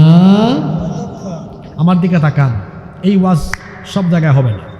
মানুষের হক কেমন নষ্ট হয়? আপনার বাবা মায়ের হক নষ্ট করেন, মা বাপের খেদমত করেন না, চিকিৎসা করেন না, এরকম সন্তান আছে না নাই? পিতামাতার হক নষ্ট করে চিকিৎসা করায় না, দেখাশোনা করে না, বিয়ে করেছে বউয়ের হক নষ্ট করে, স্ত্রীর হক নষ্ট করে, স্ত্রী স্বামীর হক নষ্ট করে, পিতামাতা সন্তানের হক নষ্ট করে, ভাই ভাইয়ের, ভাই বোনের হক নষ্ট করে, প্রতিবেশী প্রতিবেশীর হক নষ্ট করে। আবার দেখা যায় এলাকায় সালিশ ব্যক্তিত্ব বিচার আচার করে, সালিশ ফয়সালা করে, এরকম প্রত্যেক এলাকায় কিছু মাতব্বর আছে না নাই? 500 টাকা ঘুষ খাওয়ার পরে বিচারের রায় উল্টায় দেয়া দুর্বলকে দুর্বল বানায়, এইরকম মানুষ আপনাদের এলাকায় নাই? এখানেও আছে। তো এই যে মানুষের উপর জুলুম করে, মানুষের হক নষ্ট করে, তারপরে যদি রাজনীতি করে ক্ষমতায় আসতে পারলে বিরোধী দলমতের মানুষকে মিথ্যা মামলা দিয়ে জেল খাটায়, নিরপরাধ মানুষকে অপরাধী বানায় ফাঁসি দেয়, আলেমুল আমা নিরপরাধ থাকলে জেলখানায় বন্দি করে রাখে, আছে না নাই? এই যে আপনি একজন ব্যক্তিকে অন্যায়ভাবে গ্রেফতার করে জেলের ভেতরে ঢুকিয়ে রাখলেন, তাকে তার পরিবার থেকে বঞ্চিত করলেন, ওই ব্যক্তির হক নষ্ট করলেন, তার পরিবারের হক নষ্ট করলেন। এই রকম করে মানুষের হক নষ্ট করবে যারা, জাহান্নামী হবে। খুব ভয়ঙ্কর একটা হাদিস বলছি, আজকের পুরা ওয়াজ যদি মনে রাখতে পারেন আর নাও পারেন, কিন্তু এই হাদিসটা নিয়ে আজকে আপনারা বাড়িতে যান, জীবন পাল্টে যাবে, জীবন বদলে যাবে। আল্লাহর নবী একবার সাহাবীদেরকে জিজ্ঞেস করলেন, আতাদরুনা মানিল মুফলিস, সাহাবীরা তোমরা কি জানো নাকি আমার উম্মতের সবচাইতে অসহায় ব্যক্তিটি কি? সাহাবায়ে কেরাম উত্তর দিলেন, ইন্নাল মুফলিসা ফিনা মাল্লা দিরহাম লাহু ওয়ালা মাতা। ওগো আল্লাহর নবী, আমাদের উম্মতের মধ্যে সবচাইতে অসহায় হলো সেই ব্যক্তি যার কাছে টাকা নাই, পয়সা নাই, বাড়িঘর নাই, সম্পদ নাই, কিছুই নাই, সেই ব্যক্তি হলো অসহায়। আল্লাহর নবী বললেন, না, উত্তর তোমরা ভুল দিয়েছ। ইন্নাল মুফলিসা ফি উম্মতি মান ইয়াতি ইয়াউমাল কিয়ামাতি বিসালাতিন ওয়া সাওমিন ওয়া যাকাতিন। আল্লাহর নবী বললেন, নিশ্চয়ই আমার উম্মতের সবচাইতে অসহায় হলো ওই ব্যক্তি যেই ব্যক্তি কিয়ামতের দিন নামাজ, রোজা, হজ, যাকাত, ভালো ভালো আমল নিয়ে হাজির হবে। বলেন তো দেখি, নামাজ, রোজা, হজ, যাকাত, নেক আমল করে কেউ কি নিঃস্ব অসহায় হয় না জান্নাতি হয়? কিন্তু নবীজি বলছেন, কিছু মানুষ আছে কিয়ামতের দিন নামাজ, রোজা, হজ, যাকাত, বিভিন্ন নেক আমল নিয়ে হাজির হবে। মানুষের হাতে যখন আমলনামা দেওয়া হবে, এই মানুষগুলোর হাতে যে আমলনামা থাকবে, আমলনামা নেকি দিয়ে পরিপূর্ণ থাকবে, কিন্তু এত এত নেকি থাকার পরেও মুহূর্তেই তাদের আমল খালি হয়ে গিয়ে আমল শূন্য হয়ে তারা জাহান্নামী হয়ে যাবে। শুনতেছেন আপনারা? এই যে একটু উদাহরণ দেওয়া বোঝায়। আমার হাতে এটা কি বাবারা, ভাইয়েরা? পুস্তকটা, লিফলেট। এই পৃষ্ঠায় লেখা আছে না? এই পৃষ্ঠায় কিছু আছে? রাসূল বলছেন, কিয়ামতের দিন কিছু মানুষ হাসরের মাঠে উঠবে, এদের হাতে আমলনামা দেওয়া হবে। এদের এই আমলনামায় এরকম শুধু নেকি আর নেকি, পুরা পৃষ্ঠায় নেকি লেখা থাকবে। এই ব্যক্তি ভাববে, আমার জান্নাত আর কে ঠেকায়, আমি তো জান্নাতি। জান্নাতে যাওয়ার প্রস্তুতি নিবে। আল্লাহ বলবেন, এই দাঁড়া, বাটপার, বহুত হিসাব আছে, দাঁড়া এখানে।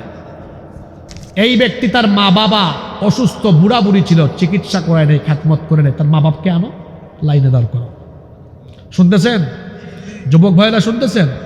মা বাবার হক নষ্ট করেছে, মা বাবার হক নষ্ট করেছে, মা বাপকে লাইনে দাঁড় করো। ও তার বউয়ের হক নষ্ট করেছে, বউকে দাঁড় করো। ও তার সন্তানের হক নষ্ট করেছে, সন্তানকে দাঁড় করাও। ও তার প্রতিবেশীর হক নষ্ট করেছে, প্রতিবেশীকে লাইনে দাঁড় করাও। ও বিচার ফয়সালা করতে গিয়ে নিরপরাধীকে অপরাধী বানিয়ে সাজা দিয়েছে, ওদেরকে লাইনে দাঁড় করাও। আলেমদেরকে মিথ্যা মামলা দিয়ে বছরের পর বছর জেল খাটিয়েছে, সেই মজলুম আলেমদেরকে লাইনে দাঁড় করাও। সারা জীবন কোরআনের দাওয়াত দিয়েছে, মিথ্যা মামলা দিয়ে ফাঁসি দিয়েছে, সেই মজলুমদেরকে লাইনে দাঁড় করাও। সব মজলুমদেরকে লাইনে দাঁড় করানো হবে, এদের হক নষ্ট করেছে। আল্লাহ বলবেন, শুনো মজলুমরা, তোমাদের হক নষ্ট করেছে, দুনিয়াতে বিচার পাও নাই তোমরা, কারণ বিচার চাইবা কার কাছে? যেখানে যাবা ওখানে অবিচার হয়। তো আজকের এই ট্রাইব্যুনাল, এটা আমার ট্রাইব্যুনাল, এটা ক্যাঙ্গারু ট্রাইব্যুনাল নয়। এই ট্রাইব্যুনালের বিচারপতি কে? আল্লাহ বলেন, আজকে আমি বিচার করব। বলো, তোমাদের হক নষ্ট করেছে। তুমি তো 3 বছর জেলে ছিলা, 5 বছর জেলে ছিলা, তোমার বউ বাচ্চাকে কাছে পাও না। এই জালিম তোমাকে কষ্ট দিয়েছে, তোমার হক নষ্ট করেছে। তোমরা কি চাও? আল্লাহ এক একজন করে জিজ্ঞেস করবেন। কিয়ামতের দিন ক্ষতিপূরণ হিসাবে মানুষের টাকা দরকার না নেকি দরকার? জোরে বলেন। এরা বলবে, আল্লাহ আজকে জান্নাতে যাওয়ার জন্য নেকি দরকার। এই ব্যক্তি আমাদের হক নষ্ট করেছে, আজকে তার আমল নামায় কোনো আমল থাকলে ক্ষতিপূরণ হিসাবে আমল আমাদেরকে ট্রান্সফার করে দেন। আল্লাহ বলবেন, এই বাটপারের আমল নামায় যদি কোনো নেক আমল থাকে, এগুলো ট্রান্সফার করো, ক্ষতিগ্রস্তদেরকে ট্রান্সফার করো। আমার দিকে তাকান। এবার তার ভরা আমল নামা এখান থেকে নেকি ক্ষতিগ্রস্তদের কাছে ট্রান্সফার হতে হতে হতে হতে হতে হতে আমল নামা জোরে বলেন খালি। পাওনাদারের লাইন এখনো রাসূল বলেছেন, দুনিয়াতে নামাজ, রোজা, হজ, যাকাত ওয়াজ মাহফিলে বক্তা তক্তা আয়োজক শ্রোতা হইয়া নেক কাজ কামাইয়া আর এই নেকি মানুষকে দিয়া হক নষ্ট করেছে মানুষের, এদেরকে দিয়া নিজে একেবারে এভাবে ব্লাঙ্ক আমল শূন্য হয়ে জাহান্নামী হবে যেই ব্যক্তি, এই উম্মতের সবচাইতে অসহায় হলো সেই ব্যক্তি। আপনি পার্লামেন্টে বলেন, আমার দেশে এক রাবেয়া বসরি ছিলেন, তিনি পার্লামেন্টে বলতেন, আমি সকালবেলা ফজরের পরে কি খুঁজি? জায়নামাজ খুঁজি। নারায়ণগঞ্জে আরেক কুতুব পাওয়া গিয়েছিল রাতে 70 রাকাত তাহাজ্জুদ পড়ে। আমি জানি না এটা সত্য না মিথ্যা, যদি তার কথা সত্য ধরে নেই তোর নামাজ যদি আল্লাহ কবুল করে না, আমি জানি না আল্লাহ কবুল করছেন কিনা, কবুল করলো সব তুই পাবি না। আপনি সকালবেলা ফজরের নামাজের জায়নামাজ খুঁজেন আর সারাদিন মানুষ হত্যার হুকুম করেন, আলেম দিয়া জেলখানা ভরে রাখেন, মানুষের যত হক নষ্ট করেছেন কড়াই গন্ডায় আল্লাহ হিসাব নিবেন। খবরদার, খবরদার, মানুষের হক নষ্ট করবেন। আমার দিকে তাকান, স্লোগানটা নিজের দিকে নিয়ে আসেন। আমরা বুঝি হক নষ্ট করি না গো? প্রতিদিন চলাফেরায় কত মানুষের হক নষ্ট করি। খবরদার, পা ধরে অনুরোধ করে গেলাম, মানুষের হক নষ্ট করবেন না। এই যে পরীক্ষার হলে আছে, জীবনকে কাজে লাগানোর শর্ট 4টা সাজেশন দিয়ে দিচ্ছে। 1, নামাজের টাইমে নামাজে যাবেন। কেন নামাজের কথা বলেছি জানেন? আল্লাহ কোরআনে বলেছেন নামাজ আদায় করলে আল্লাহ তাকে অশ্লীল মন্দ ফাহেসা কাজ থেকে ফিরায় আনবে। সুবহানাল্লাহ। আমার হায়াত কাজে লাগলো। 2 নাম্বার বলেছি হারাম খাবেন না। হারাম যদি না খেয়ে হালাল খাইতে পারেন, হালাল পন্থায় যারা উপার্জন করে হালাল খায় এদের দোয়া আল্লাহ এমনিই কবুল করে। সুবহানাল্লাহ। 3 নাম্বার, মানুষের হক নষ্ট করা। আমরা মানুষের হক নষ্ট করব না। 4 এবং সর্বশেষ, কথায় আছে শেষ ভালো যার, সব ভালো। আমাদের জীবন চলার জন্য আল্লাহ একটা পথ নির্দেশিকা দিয়েছেন, সেটার নাম কি? জোরে বলেন। আপনার একটা স্লোগান দেন না, আল কোরআনের আলো ঘরে ঘরে থাকুক, এই স্লোগান, কিন্তু এটার প্রথম লাইন হবে এরকম, আল কোরআনের আলো হৃদয়ে হৃদয়ে অন্তরে অন্তরে জ্বালো। আপনার ঘরে জ্বালাইয়েন পরে, নিজের কাছে আগে জ্বালান। আমার দিকে তাকান, এই যে এটা হলো কালো কালো অক্ষরে লেখা কোরআন, এটা প্রিন্টেড কোরআন। রসুল ছিলেন প্র্যাকটিক্যাল জীবন্ত কোরআন। সুবহানাল্লাহ। আমাদের মা আম্মা জান আয়েশা রাদিয়াল্লাহু আনহার কাছে সাহাবায়ে কেরাম গিয়ে বলে, একটু ওয়াজ করেন, আমাদেরকে একটু ওয়াজ শোনান, রসুল কেমন ছিলেন। কারণ আপনি তো রসুলের সাথে থাকতেন, আচ্ছা নবীজি কেমন এটা তার স্ত্রীর চাইতে ভালো কেউ জানবে? আপনি একটু ওয়াজ করেন তো রসুল কেমন ছিলেন। তিনি বললেন, এত ওয়াজ দরকার নাই, বাড়ি চলে যাও, বাড়িতে কোরআন নাই, কোরআন খুলে পড়ো, কোরআনের প্রতিটা লাইন যেমন আমার রসুলের জীবন হলো তেমন। আমরাও তো নিজেদেরকে রসুলের আদর্শে আদর্শিত করতে চাই কি চাই না? তো এরকম খালি গলাবাজি করে চিল্লাচিল্লি করে না, কোরআনের রঙে রঙিন হতে হবে। আমাদের হায়াত কিভাবে আমরা কাজে লাগাবো, আজকে আলোচনার বিষয় ছিল এটা, হায়াত কিভাবে কাজে লাগাইতে হয়, হায়াত কিভাবে কাজে লাগাইতে হয়। আমার দিকে তাকান, 2টা মিনিট কি সহ্য হবে না? আমার দিকে তাকান, এই যে এই দেখেন এটা কত পৃষ্ঠা, হাফেজি কোরআন তো, তাই না? কত পৃষ্ঠা? বেশি না, 611 পৃষ্ঠা, 6000-এর উপরে আয়াত। দেখেন তো কত বয়স হয়ে গেছে আমাদের, পুরা কোরআন একবার অর্থসহ এখনো পড়তে পারলাম না। তো কোরআনের মতো আপনাকে বানাতে হলে আগে তো কোরআন পড়তে হবে, বুঝতে হবে। এখন বাজারে তাফহিমুল কোরআন, তাফসির ফি জিলালিল কোরআন, মারিফুল কোরআন, তাফসিরে জালালাইন, তাফসির ইবনে কাসির, অন্তত 5টা তাফসিরের নাম বললাম, এগুলো বাংলা অনুবাদ করা পাওয়া যায়। পয়সাওয়ালা মানুষ আপনারা, কুমিল্লার মানুষ পয়সাওয়ালা, আপনারা 2,500-3 হাজার টাকা খরচ করে 1 সেট তাফসির কিনে ঘরে রাখতে পারবেন না? দেখেন 1 সেট তাফসির থাকলে ঘরে কিভাবে উপকৃত হবেন। আমার দিকে তাকান, প্রতিদিন যদি ওই তাফসির থেকে আপনারা মাত্র 5 আয়াত, কয় আয়াত? 5 আয়াত, বাংলা অর্থ, বাংলা তর্জমা আর নিচে দেখবেন ব্যাখ্যা থাকে, এটা সহ পড়েন। 5 আয়াত পড়তে আপনাদের সময় লাগবে সর্বোচ্চ 15-20 মিনিট। ডেইলি 5 আয়াত করে পড়লে, আমি ক্যালকুলেটরে হিসাব করে বলতেছি, পুরা কোরআন একবার অর্থ আর ব্যাখ্যা সহ পড়ে শেষ করতে সময় লাগবে 4 বছর। 4 বছর। সুবহানাল্লাহ পড়বেন না? 5-এর জায়গায় 10 আয়াত করে পড়েন, সময় লাগবে 20 আয়াত করে পড়ে, সময় লাগবে। সিলেবাস দিয়ে গেলাম, এটা আউটলাইন। বলেন তো এরকম পরিকল্পনা কোনোদিন করেছেন? কিন্তু মাত্র 5 আয়াত করে পড়ে দেখেন না, শুরু করেন। আর যুবকদেরকে বলবো, তোমাদের পড়ার টেবিলে যারা ছাত্র আছো, স্কুলে পড়ো, কলেজে পড়ো, মাদ্রাসায় পড়ো, পড়ার টেবিলে এক সেট তফসির থাকবে। প্রতিদিন পড়ালেখা আরম্ভ করার আগে 5 আয়াত পড়ো, শুরু করো। যারা অনার্সে পড়ো, শোনো আমার দিকে তাকাও, তোমাদের সিলেবাসে সরকার কোরআন দেনে তো কি হয়েছে? তোমার সরকার তুমি, তোমার শরীরে তোমার সরকার তুমি। কিভাবে? যারা অনার্সে পড়ো, অনার্স শেষ করতে কয় বছর লাগে? তো টেবিলে এক সেট তফসির রাখো, ডেইলি 5 আয়াত করে পড়ো, অনার্সের সার্টিফিকেটও হাতে আসবে, আল্লাহর কোরআনও পড়ে শেষ হবে। সুবহানাল্লাহ। যারা অনার্স শেষ করে ফেলছো, মাস্টার্সে পড়ো। মাস্টার্স তো আমাদের দেশে কোনো কোনো বিশ্ববিদ্যালয়ে 2 বছর, কোনো কোনো বিশ্ববিদ্যালয়ে 1 বছর। যাদের 1 বছর, তোমরা ডেইলি 20 আয়াত করে পড়ো, মাস্টার্সের সার্টিফিকেটও হাতে আসবে, কোরআন পড়াও শেষ হবে। সুবহানাল্লাহ। যাদের 2 বছর, তোমরা 10 আয়াত করে পড়ো। আর তোমরা যারা 6-7-এ পড়ো, তোমরা সবচেয়ে বেশি সৌভাগ্যবান। কেন সৌভাগ্যবান? তুমি ক্লাস 6-এ পড়ো, এখন থেকে 5 আয়াত আরম্ভ করো, ক্লাস 9-এ যাওয়ার আগে তোমার কোরআন শেষ হয়ে যাবে। সুবহানাল্লাহ। আমার বিশ্বাস তোমার মতো ছেলে কখনো নষ্ট হবে না। যারা ইন্টারমিডিয়েটে পড়ো, তুমি চাইলে ফার্স্ট ইয়ার, সেকেন্ড ইয়ার, 2 বছরে তুমি চাইলে 10 আয়াত করে পড়ে পুরা কোরআন শেষ করতে পারো। এবার আসেন আমার চাচাদা, আপনারা বাবারা 5 আয়াত করেই পড়েন, 10 করে পড়েন, 20 করে পড়েন, যে যেমনে পারেন। এই সিলেবাসটা যদি মনে রাখেন, ডেইলি যদি আপনারা কোরআন পড়েন, আল্লাহর কসম আপনাদের জীবন প্রতিদিন বদলাবে। মানুষের জীবন কখন বদলায় জানেন? নতুন করে জানে, বদলায়, নতুন করে জানে, বদলায়, নতুন করে জানে, বদলায়। জ্ঞান কি? নতুন কিছু জানা। অজানাকে জানার নাম জ্ঞান, অজানাকে জানার নাম। তা আপনি কোরআন পড়লে দেখবেন বহু জিনিস জানতেন না। এই দেখেন, আমি কোরআন খোলা মাত্রই পেয়ে গেলাম এমন এক আয়াত।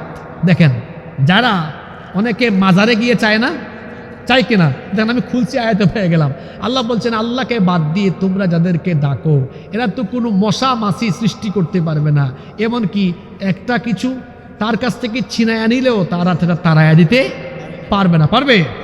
পারবে না। তারপরে এই যে আয়াতগুলো আপনি যখন পড়বেন, আরও বিভিন্ন আয়াত যখন আপনি পড়বেন যে আল্লাহ ছাড়া কেউ কিছু দিতে পারে না, তখন আপনি মাজারে গিয়ে চাইবেন না। আমার দেশে অনেক ভণ্ড পীর আছে না, আবার অনেক ভালো দরবার, হক্কানি দরবার আছে না, আড়াইবাড়ি দরবারে কোনো ভণ্ডামি শেখানো হয়। কিন্তু বাংলাদেশে অনেক দরবার আছে হুক্কুর হুক্কুর শেখানো হয়, ঠিক না? এমন এমন জিকির দেখা যায়, আরে বাপরে বাপ, জিকির শুনলে মনে হয় তার কুষ্ঠকাঠিন্য হয়েছে, কয়েকদিন ধরে হেড অফিসে যায় না। আমি সেদিন দেখলাম ফেসবুকে এক ভিডিও, জিকির করতেছে। আমি এটা শোনার পরে ভাবলাম, মনে হয় বেচারা 2-3 দিন হেড অফিসে যায় না। তারপর আরেকজন বলছে, কি বলছে? হিম হে। কি বলছে? এবার কোনো জিকির হইল? জিকির করেন স্পষ্টভাবে, সুবহানাল্লাহ, আলহামদুলিল্লাহ, লা ইলাহা ইল্লাল্লাহু আল্লাহু। আমরা পিরাউলিয়া বিরোধী নই। আপনি আবার ভাববেন না আমি পিরাউলিয়া, আপনি আমাকে চিনেন, আপনি পীর শিখান আমাকে। আমি হযরত শাহজালাল রহমতুল্লাহ আলাইহির রুহানি সন্তান, আমার বাড়ি সিলেটে। পীর মুরিদি আপনি আমারে শিখান, কত বড় পীরের এলাকায় আমার বাড়ি। হযরত শাহজালাল রহমতুল্লাহ আলাইহির এলাকায় আমার বাড়ি, আমি তার উত্তরসূরি, তার রুহানি সন্তান। পীর মুরিদি আপনি আমাকে শিখান। এই দেশে ইসলাম এসেছে পীরাউলিয়াদের মাধ্যমে, কিন্তু কোন পীরাউলিয়ারা, হক্কানি রব্বানি পীর মাশায়েখরা মানুষদেরকে শিরক বিদআত শেখান নাই। কিন্তু এখন দেখবেন মাজারকে বাজার বানিয়ে মানুষের ঈমান লুট করা হচ্ছে। যারা মাজারকে বাজার বানিয়ে মানুষের ঈমান লুট করে, তাদের সাথে আমাদের কোনো সম্পর্ক নাই। কিন্তু যে সকল হক্কানি দরবারে মানুষকে কোরআন হাদিস শেখানো হয়, কোরআন হাদিসের তালিম দেওয়া হয়, তাদের সাথে আমরা আছি না নাই? বাংলাদেশে কি হক্কানি দরবার নাই? আছে, তাদের সাথে আমরা আছি। কিন্তু যেখানে ভণ্ডামি শেখানো হয়, এদের সাথে আমাদের কোনো সম্পর্ক নাই। আজকে আমি আলোচনা করলাম, টপিক ছিল কিভাবে হায়াতকে কাজে লাগাবো। আমি প্রথম প্রায় 30-35 মিনিট কথা বলেছি মানুষের জীবনে সময়ের গুরুত্ব, সময়ের মূল্য নিয়ে। পরবর্তী 35-40 মিনিট কথা বলেছি এই হায়াতকে, এই সময়কে কাজে লাগানোর জন্য 4টা ফর্মুলা দিয়ে যায়, জীবন কাজে লাগবে ইনশাআল্লাহ। তার মধ্যে বলেছিলাম প্রতিদিনের কি ঠিক করা, ভুলে গেছেন? প্রতিদিনের নামাজ, 2 কি না খাওয়া, হারাম না খাওয়া, 3 মানুষের হক নষ্ট 4, প্রতিদিন কোরআন তেলাওয়াত করে, কোরআন পড়ে, কোরআন বুঝে, কোরআনের রঙে রঙিন হওয়ার চেষ্টা করা। তাহলে আমাদের জীবন কাজে লাগবে, আল্লাহ খুশি হয়ে আমাদেরকে জান্নাত দিবেন ইনশাআল্লাহ। আল্লাহ এভাবে আমাদের জীবনকে কাজে লাগানোর তৌফিক দান করেন। কেউ দাঁড়াবেন না, কেউ উঠবেন না, আপনারা বড় ভদ্র মানুষ, খুব ভালো মানুষ, আপনারা মোনাজাত করে উঠবো। এই মাহফিলে প্রবাসী ভাইয়েরা অনেক সহযোগিতা করেছেন, তাদের জন্য দোয়া হবে। তার আগে দেখি মাহফিল কমিটির আর কোনো কথা আছে কিনা। পৃষ্ঠপোষক এসেছেন, মাশাআল্লাহ মাশাআল্লাহ। মাথায় কোনো সমস্যা হয়েছে? আচ্ছা আচ্ছা, আমার ভাই অসুস্থ, আমরা তার জন্য দোয়া করব, আল্লাহ যেন তাকে শিফা দান করে দেন, আল্লাহ তাড়াতাড়ি সুস্থ করে দেন। আমরা ওনার জন্য দোয়া করব, আপনাদের সবার জন্য দোয়া করব। আপনাদের কোনো আতিক ভাই, জি অবশ্যই সবার জন্য দোয়া হবে, আপনার জন্য হবে। কোনো কথা আছে আপনাদের? আর আজকে জুমার রাত, তাই না? আড়াইবাড়ি দরবার শরীফের মাহফিল আগামী 31 জানুয়ারি, যাবেন তো আপনারা? সেখানে আমিও গত কয়েক বছর ধরে আসি, এবছরও থাকবো ইনশাআল্লাহ। আপনারা যাবেন তো? আড়াইবাড়ি দরবার শরীফের মাহফিলে আপনারা দলে দলে মানুষকে নিয়ে যাবেন ইনশাআল্লাহ। কত তারিখ? আগামী 31 গত কয়েক বছর আড়াইবাড়ির মাহফিল যেভাবে হয়েছে, এবার তার চেয়ে আরো সুন্দর করে, বড় করে হবে, কারণ আগের দিন আর এখন নাই। ঠিক আছে কিনা? আমরা সবাই দলে দলে যাব, যাবেন তো ইনশাআল্লাহ? আল্লাহ তৌফিক দান করুন। আসসালামু আলাইকুম ওয়া রাহমাতুল্লাহি ওয়া বারাকাতুহু। ইন্নাল হামদালিল্লাহিল্লাযী বিনি'মাতিহি তাতিম্মুস সালিহাত আল্লাযী আল্লামাল কুরআন ওয়া আকরামানা বিল ইসলামি ওয়া আন'আমা আলাইনা বিল ঈমান। নাস্তাগফিরুহু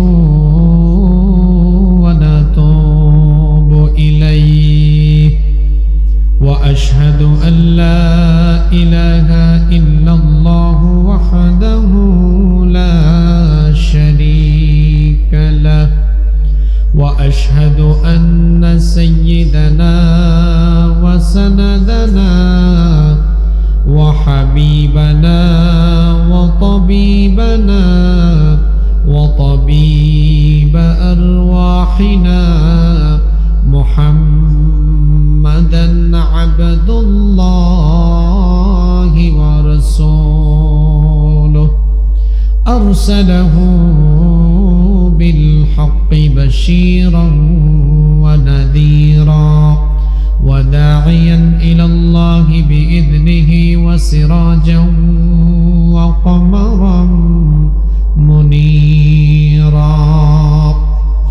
أما بعد فقد قال الله تعالى في كلامه المجيد وفي فرقانه الحميد. أعوذ بالله من الشيطان الرجيم. بسم الله الرحمن الرحيم. إن الله وملائكته يصلون على النبي يا أيها الذين آمنوا صلوا عليه وسلموا تسليما. কেউ চুপ থাকবেন না, সবাই আমার সাথে পড়েন। আল্লাহুম্মা সাল্লি আলা মুহাম্মাদ ওয়া আলা আলি মুহাম্মাদ কামা সাল্লাইতা আলা ইব্রাহিম ওয়া আলা আলি ইব্রাহিম ইন্নাকা হামিদুম মাজিদ. اللهم بارك وعلى آل محمد كما باركت على إبراهيم وعلى آل إبراهيم إنك حميد مجيد ربي زدني علما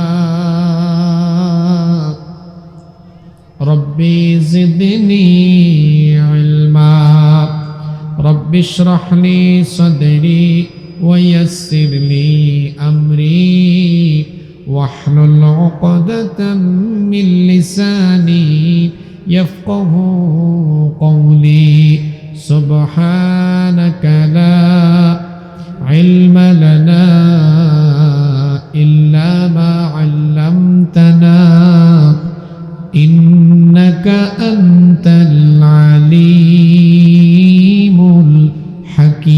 الحكيم صدق الله العظيم টিক টিক টিক টিক যে ঘড়িটা বাজে ঠিক ঠিক বাজে কেউ কি জানে সেই ঘড়িটা লাগবে কই দিন কাজে ঠিক ঠিক টিক টিক যে ঘড়িটা বাজে ঠিক ঠিক বাজে কেউ কি জানে সেই ঘড়িটা লাগবে কই দিন কাজে কেউ কি জানে সেই ঘড়িটা লাগবে কই দিন কাজে ঝকঝক ফক ফক করে যদ্দিন ঘড়ির চেহারা তদ্দিন তারে কিনতে চাই যে খরিদ্দারেরা ঝকঝক ফক ফক করে যদ্দিন ঘড়ির চেহারা তদ্দিন তারে কিনতে চাই যে খরিদ্দারেরা সময় মতো সময় দিনে সবখানে বিরাজে কেউ কি জানে সেই ঘড়িটা লাগবে কই দিন কাজে কেউ কি জানে সেই ঘড়িটা লাগবে কই দিন কাজে চকচক তক তক জীবন ঘড়ি করে যত দিন দাম থাকে তার সবার কাছে বন্ধু তত দিন চকচক তক তক জীবন ঘড়ি করে যত দিন দাম থাকে তার সবার কাছে বন্ধু তত দিন মনের মাধুরী মিশিয়ে সাজাই নানান সাজে কেউ কি জানে সেই ঘড়িটা লাগবে কই দিন কাজে কেউ কি জানে সেই ঘড়িটা লাগবে কই দিন কাজে হায় হায় হায় হায় আসল ঘড়ির অর্থ বুঝলাম না সময় থাকতে সময়ের মূল অর্থ খুঁজলাম না হায় হায় হায় হায় আসল ঘড়ির অর্থ বুঝলাম না সময় থাকতে সময়ের মূল অর্থ খুঁজলাম না খাইলাম দাইলাম ঘুরলাম শুধু এই দুনিয়ার মাঝে কেউ কি জানে সেই ঘড়িটা লাগবে কই দিন কাজে কেউ কি জানে সেই ঘড়িটা লাগবে কই দিন কাজে যাই যাই যাই যাই দিন চলে যায় কোরআন পড়লাম না কত নোবেল নাটক পড়লাম হাদিস ধরলাম না যাই যাই যাই যাই দিন চলে যায় কোরআন পড়লাম না কত নোবেল নাটক পড়লাম হাদিস ধরলাম না সত্যিকারের খাঁটি মুমিন মুসলিম হলাম না যে কেউ কি জানে সেই ঘড়িটা লাগবে কই দিন কাজে কেউ কি জানে সেই ঘড়িটা লাগবে কই দিন কাজে ঠিক ঠিক ঠিক ঠিক যে ঘড়িটা বাজে ঠিক ঠিক বাজে কেউ কি জানে সেই ঘড়িটা লাগবে কই দিন কাজে কেউ কি জানে সেই ঘড়িটা লাগবে কই দিন কাজে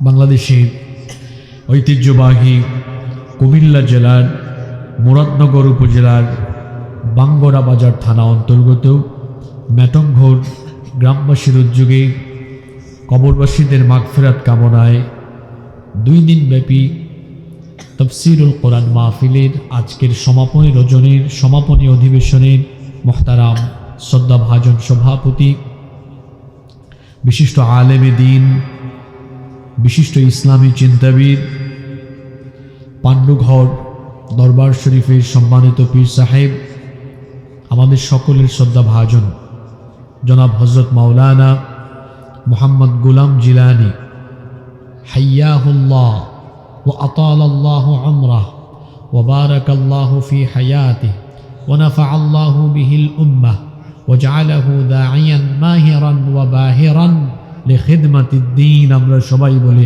আমিন। কিছুক্ষণ আগে বক্তব্য রেখেছেন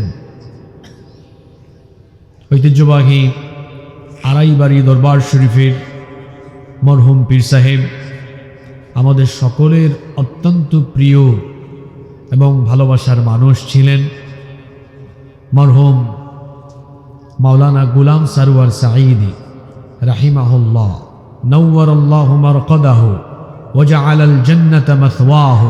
আমরা সবাই বলি আমিন। আমি শুনেছি তিনি আপনাদের এলাকায় সব সময় আসতেন এবং এই মাহফিলে সভাপতিত্ব করতেন।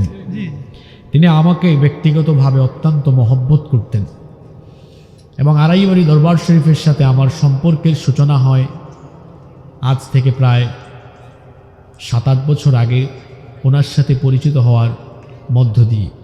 মৃত্যুর আগ পর্যন্ত আল্লাহর বান্দাকে যতটা কাছ থেকে দেখেছি অত্যন্ত বিনয়ী এবং উম্মাকে নিয়ে সবসময় চিন্তা ভাবনাকারী, আর পথহারা মানুষকে কিভাবে সঠিক পথে আনা যায় এ নিয়ে চিন্তা ভাবনাকারী একজন মানুষ ছিলেন মরহুম গোলাম সারওয়ার সাঈদী রাহিমাহুল্লাহ। আমরা তার জন্য এবং তার বাবা মরহুম গোলাম হাক্কানী রাহিমাহুল্লাহ, আপনারা সবাই তাদেরকে চিনেন না? আপনারা আড়াইবাড়ি দরবার শরীফের মাহফিলেও যান নাকি আপনারা? আমরা এই গোটা পরিবারের জন্য দোয়া করছি, আল্লাহ সবাইকে মাফ করে দেন। তো বক্তব্য রেখেছেন আমাদের প্রিয় মরহুম গোলাম সারওয়ার সাঈদী রাহিমাহুল্লাহ এর সুযোগ্য সন্তান হাফেজ মাওলানা মুহাম্মদ গোলাম সুবহানী সাঈদী। আমরা দোয়া করছি আল্লাহ তাআলা তাকে নেক হায়াত দান করে দেন। আমিন। হাইয়াহুল্লাহ ওয়া আতালাল্লাহু উমরা ওয়া নাফাআল্লাহু বিহিল উম্মাতাল ইসলামিয়্যা। বলেন আমিন। আমিন। গত 2 দিন ব্যাপী মাহফিলে যত ওলামায়ে কেরাম কথা বলেছেন, আল্লাহ সবার ইজ্জত সম্মান বাড়িয়ে দেন। আমিন। আল্লাহ সবাইকে কবুল করে নেন। আজকে এই মাহফিলে আমার ডানে বামে বসে আছেন আমাদের মাথার তাজ শ্রদ্ধাভাজন ওলামায়ে কেরাম, এসেছেন বিভিন্ন মসজিদের খুতাবা এবং আইম্মায়ে কেরাম, এসেছেন বিভিন্ন এলাকা থেকে দিনদার ইমানদার বাবারা ভাইয়েরা, পর্দার আড়াল থেকে শ্রমণরতা মায়েরা বোনেরা, উপস্থিত মিডিয়ার প্রিয় কর্মী এবং সাংবাদিক ভাইয়েরা, ব্যবসায়ী ভাইয়েরা, প্রিয় ম্যাটংঘর, বাঙ্গরা, মুরাদনগর তথা আমার প্রিয় কুমিল্লাবাসী, আপনারা সবাই কেমন আছেন? আমাকেও আপনারা জিজ্ঞেস করেছেন, এজন্য আপনাদের প্রতি শুকরিয়া এবং কৃতজ্ঞতা জ্ঞাপন করছি। আলহামদুলিল্লাহি আলা কুল্লি হাল ওয়া ফি কুল্লি মাকান।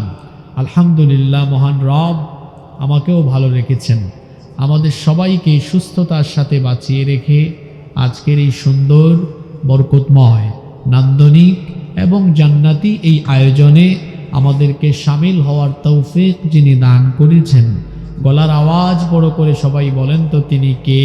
আল্লাহ। সেই মহান রবের জন্য হৃদয়ের সবটুকু ভালোবাসা, আবেগ, অনুভূতিকে উজাড় করে দিয়ে খুশি মনে প্রাণবন্ত আওয়াজে উচ্চ কণ্ঠে কালিমাতুশ শুকর আদায় করে আমরা সকলেই পড়ছি আলহামদুলিল্লাহ। অসংখ্য গণিত দুরুদ এবং সালাম পেশ করছি আমাদের প্রিয় নবী রাহমাতাল লিল আলামিন, খাতামুন নবিয়্যিন, আশরাফুল আম্বিয়া ওয়াল মুরসালিন, মুহাম্মাদুর রাসূলুল্লাহ সাল্লাল্লাহু আলাইহি ওয়াসাল্লামের প্রতি, যাকে আল্লাহ তাআলা আমাদের হেদায়েতের জন্য পাঠিয়েছেন।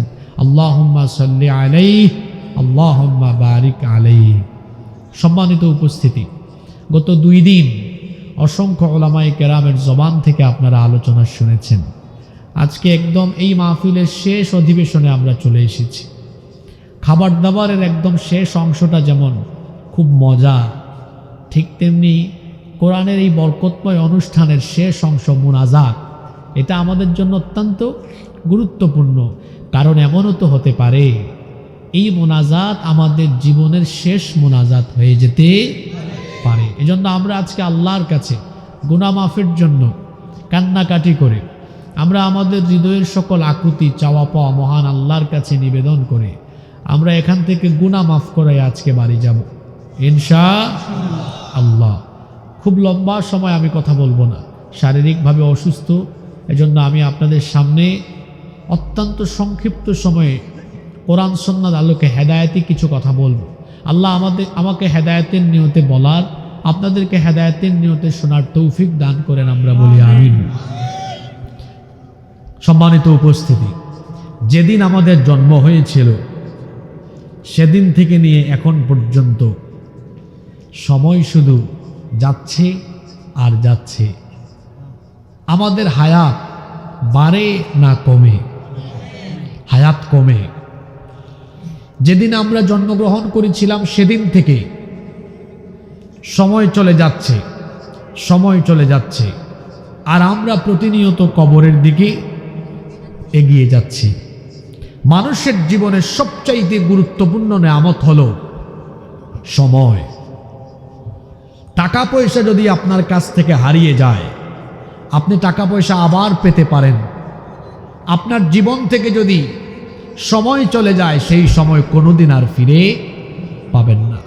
তাহলে মানুষের জন্য সম্পদ গুরুত্বপূর্ণ না সময় গুরুত্বপূর্ণ? সবাই তো বললেন না। মানুষের জন্য সম্পদ গুরুত্বপূর্ণ না সময় গুরুত্বপূর্ণ? সময়কে কাজে লাগিয়ে টাকা উপার্জন করা যায়, কিন্তু টাকা পয়সা বা সম্পদ দিয়ে জীবনের ফেলে আসা সময়কে আর ফিরে পাওয়া যায় না। 2025 তো শুরু হয়ে গিয়েছে, 2015 সাল আপনার জীবন থেকে গেল। 2015 সালে যদি কোনো ব্যক্তি ব্যবসায় 50 কোটি টাকা ক্ষতিগ্রস্ত হন, 2025 সালে আবার 100 কোটি টাকা লাভ করতে পারে। সম্ভাবনা আছে না নাই? জোরে বলতে হবে। আমি আগেই বলে নেই, সচরাচর বিভিন্ন মাহফিলে যে বক্তব্য ওয়াজ নসিহত আপনারা শোনেন, আজকে তার ঠিক সম্পূর্ণ ব্যতিক্রম ধর্মী কিছু কথাবার্তা শুনবেন ইনশাআল্লাহ। এজন্য আপনাদেরকে কয়েক মিনিট মনোযোগী থাকতে হবে। থাকবেন তো? এই গ্রামের একজন ব্যবসায়ী 2015 সালে 50 কোটি টাকা ব্যবসায় ক্ষতিগ্রস্ত হয়েছেন। এখন 2025 সালের 2 জানুয়ারি আজকে। এই ব্যক্তিকে আল্লাহ চাইলে কি 2025 সালে 100 কোটি টাকার মালিক বানিয়ে দিতে পারবেন না? তাহলে বোঝা গেল 15 সালে 50 কোটি লস খাইলে কি হয়েছে, 25 সালে 100 কোটি আবার পাওয়া যেতে পারে। কিন্তু আপনারা বলেন তো, আমাদের জীবন থেকে যে সময় চলে গেল, এটা কি কোনোদিন আর ফিরে আসবে? জোরে বলেন, আসবে? আয়নার সামনে দাঁড়ান, নিজের চেহারা একটু দেখেন কিভাবে দিনে দিনে আপনার চেহারা পরিবর্তন হচ্ছে। মাঝে মাঝে আয়নার সামনে দাঁড়ালে মনে হয় সেদিন স্কুলে পড়তাম, মক্তবে পড়তাম, এই তো সেদিন মাদ্রাসায় পড়তাম, ইউনিভার্সিটিতে পড়লাম, মনে হলো কয়েকদিন আগে বিয়ে করলাম, বাচ্চা কাচ্চা বড় হয়ে গেল, নাতি নাতনি পেয়ে গিয়েছি। কি আমার চাচারা এরকম মনে হয় না? চুলটা পেকে গেল, দাড়িটা সাদা হয়ে গেল, মনে হয় যেন সেদিন আমার যৌবনকাল গেল। ও যুবক ভাইয়েরা, সময় ফুরিয়ে যাচ্ছে, আপনি এখন যুবক, কিছুদিন আগে শিশু ছিলেন। ওই চাচার দিকে তাকান, এই চাচার চুল দাড়ি সাদা, কিছুদিন পর আপনিও চাচার মতো পেকে যাবেন। সময় খুব দ্রুত চলে যাচ্ছে। যে সময় চলে যায় তার জীবনে ফিরে আসে না। এই মুহূর্তে এখানে কমিটির মানুষ মাইক আমার সামনে থেকে সরাইয়া দিয়া আমাকে তারা থামিয়ে দিতে পারবেন, কিন্তু পৃথিবীতে এমন কোনো ক্ষমতাধর ব্যক্তি নাই যে সময়কে থামিয়ে দিতে পারবে। সব থামানো যায়, সময়কে থামানো। সবাই সময়ের জন্য অপেক্ষা করে, কিন্তু সময় কারোর জন্য অপেক্ষা করে না। যেমন আজকে 2 তারিখ, একটা মাহফিল মানে এই এলাকায় একটা উৎসব, মিলন মেলা। আমি জানি আজকে এই গ্রামে বেশিরভাগ বাড়িতে মেহমান এসেছেন, আসছেন না? এবং প্রায় সকলের বাড়িতে আজকে ভালো ভালো খানা দানা আছে। ওই যে মেয়ে বিয়ে দিয়েছে, মেয়ের জামাই আসছে, যারা ঢাকায় থাকতো মাহফিলকে উদ্দেশ্য করে আসছে, অনেকে বিদেশ থেকে চলে আসছে শুধু মাহফিলকে কেন্দ্র করে, আসছে না? তার মানে এই গ্রামে গত কয়েক মাস ধরে মানুষ 1 তারিখ আর 2 তারিখের জন্য অপেক্ষায় ছিল মাহফিলটা আসবে। আমরা সময়ের জন্য অপেক্ষা করেছি, সময় আমাদের জন্য অপেক্ষা, সময় কারোর জন্য অপেক্ষা করে না। এই সময় চলে যায়, সময় চলে যায়, চলে যাচ্ছে। আমাদের জীবনটা কি? What is life? ইমাম হাসান বসরি রহমতুল্লাহ আলাইহি তিনি অত্যন্ত সুন্দর করে বলছেন, ইবনা আদম, হে আদম সন্তান, ইন্নামা আনতা আইয়াম, নিশ্চয়ই তোমার জীবন কয়েকটা দিনের সমষ্টি। ইযা যাহাবা ইয়াউমিন যাহাবা বা'দুক, যখন তোমার জীবন থেকে একটি দিন চলে যায়, তোমার জীবন থেকে কিছু অংশ ক্ষয় হয়ে যায়। আরবের একজন বিখ্যাত কবি, তিনি তার কবিতায় মানুষের জীবনের এই সময় কিভাবে যায় বড় সুন্দর করে বলছেন, হায়াতুকা আনফাসুন তুআদ্দু ফাকুল্লামা মাদা ফাকুল্লামা মাদা নাফাসুম মিনহা ইনতাকাসতা লাহু জুজআ। কবি বড় সুন্দর করে বলছেন, তোমাদের জীবন কতিপয় গণনা করা কয়েকটা নিঃশ্বাসের নাম। যখনই তুমি একটি নিঃশ্বাস ছেড়ে দাও, একটা নিঃশ্বাস ছেড়ে দেওয়ার সাথে সাথে তোমার জীবন থেকে কিছু অংশ কমে যায়। মানুষের জীবন হলো জমাট বাঁধা বরফের মতো। মানুষের জীবন হলো জমাট বাঁধা বরফের ন্যায়। বরফ যেমন গলে গলে গলে গলে ক্ষয় হয়ে যায়, মানুষের জীবন থেকে সময়ও চলে গিয়ে মানুষের হায়াত কমে যাচ্ছে, আর মানুষ কবরের দিকে এগিয়ে যাচ্ছে। আমাদের অনেক স্বপ্ন থাকে, এটা করব ওইটা করব, এই স্বপ্ন পূরণের জন্য দরকার হয় প্রচেষ্টা আর সময়ের। কিন্তু কেউ যখন সময়ের কাজ সময়ে করে না, তখন পরবর্তীতে সে কি করে? আফসোস করে। সময়ের কাজ সময়ে না করলে পরবর্তীতে কি করতে হয়? কিয়ামতের দিন, আমার দিকে সবাই তাকান, অমনোযোগী হয়ে না, বলছি না, বিবেকের দুয়ার খুলবে যদি মনোযোগী হতে পারে। কিয়ামতের ময়দানে একদিন আল্লাহর সামনে আমরা দাঁড়াবো, এ ব্যাপারে কোনো সন্দেহ আছে? সেই দিন কয় দল হবে? জোরে বলেন, কয় দল?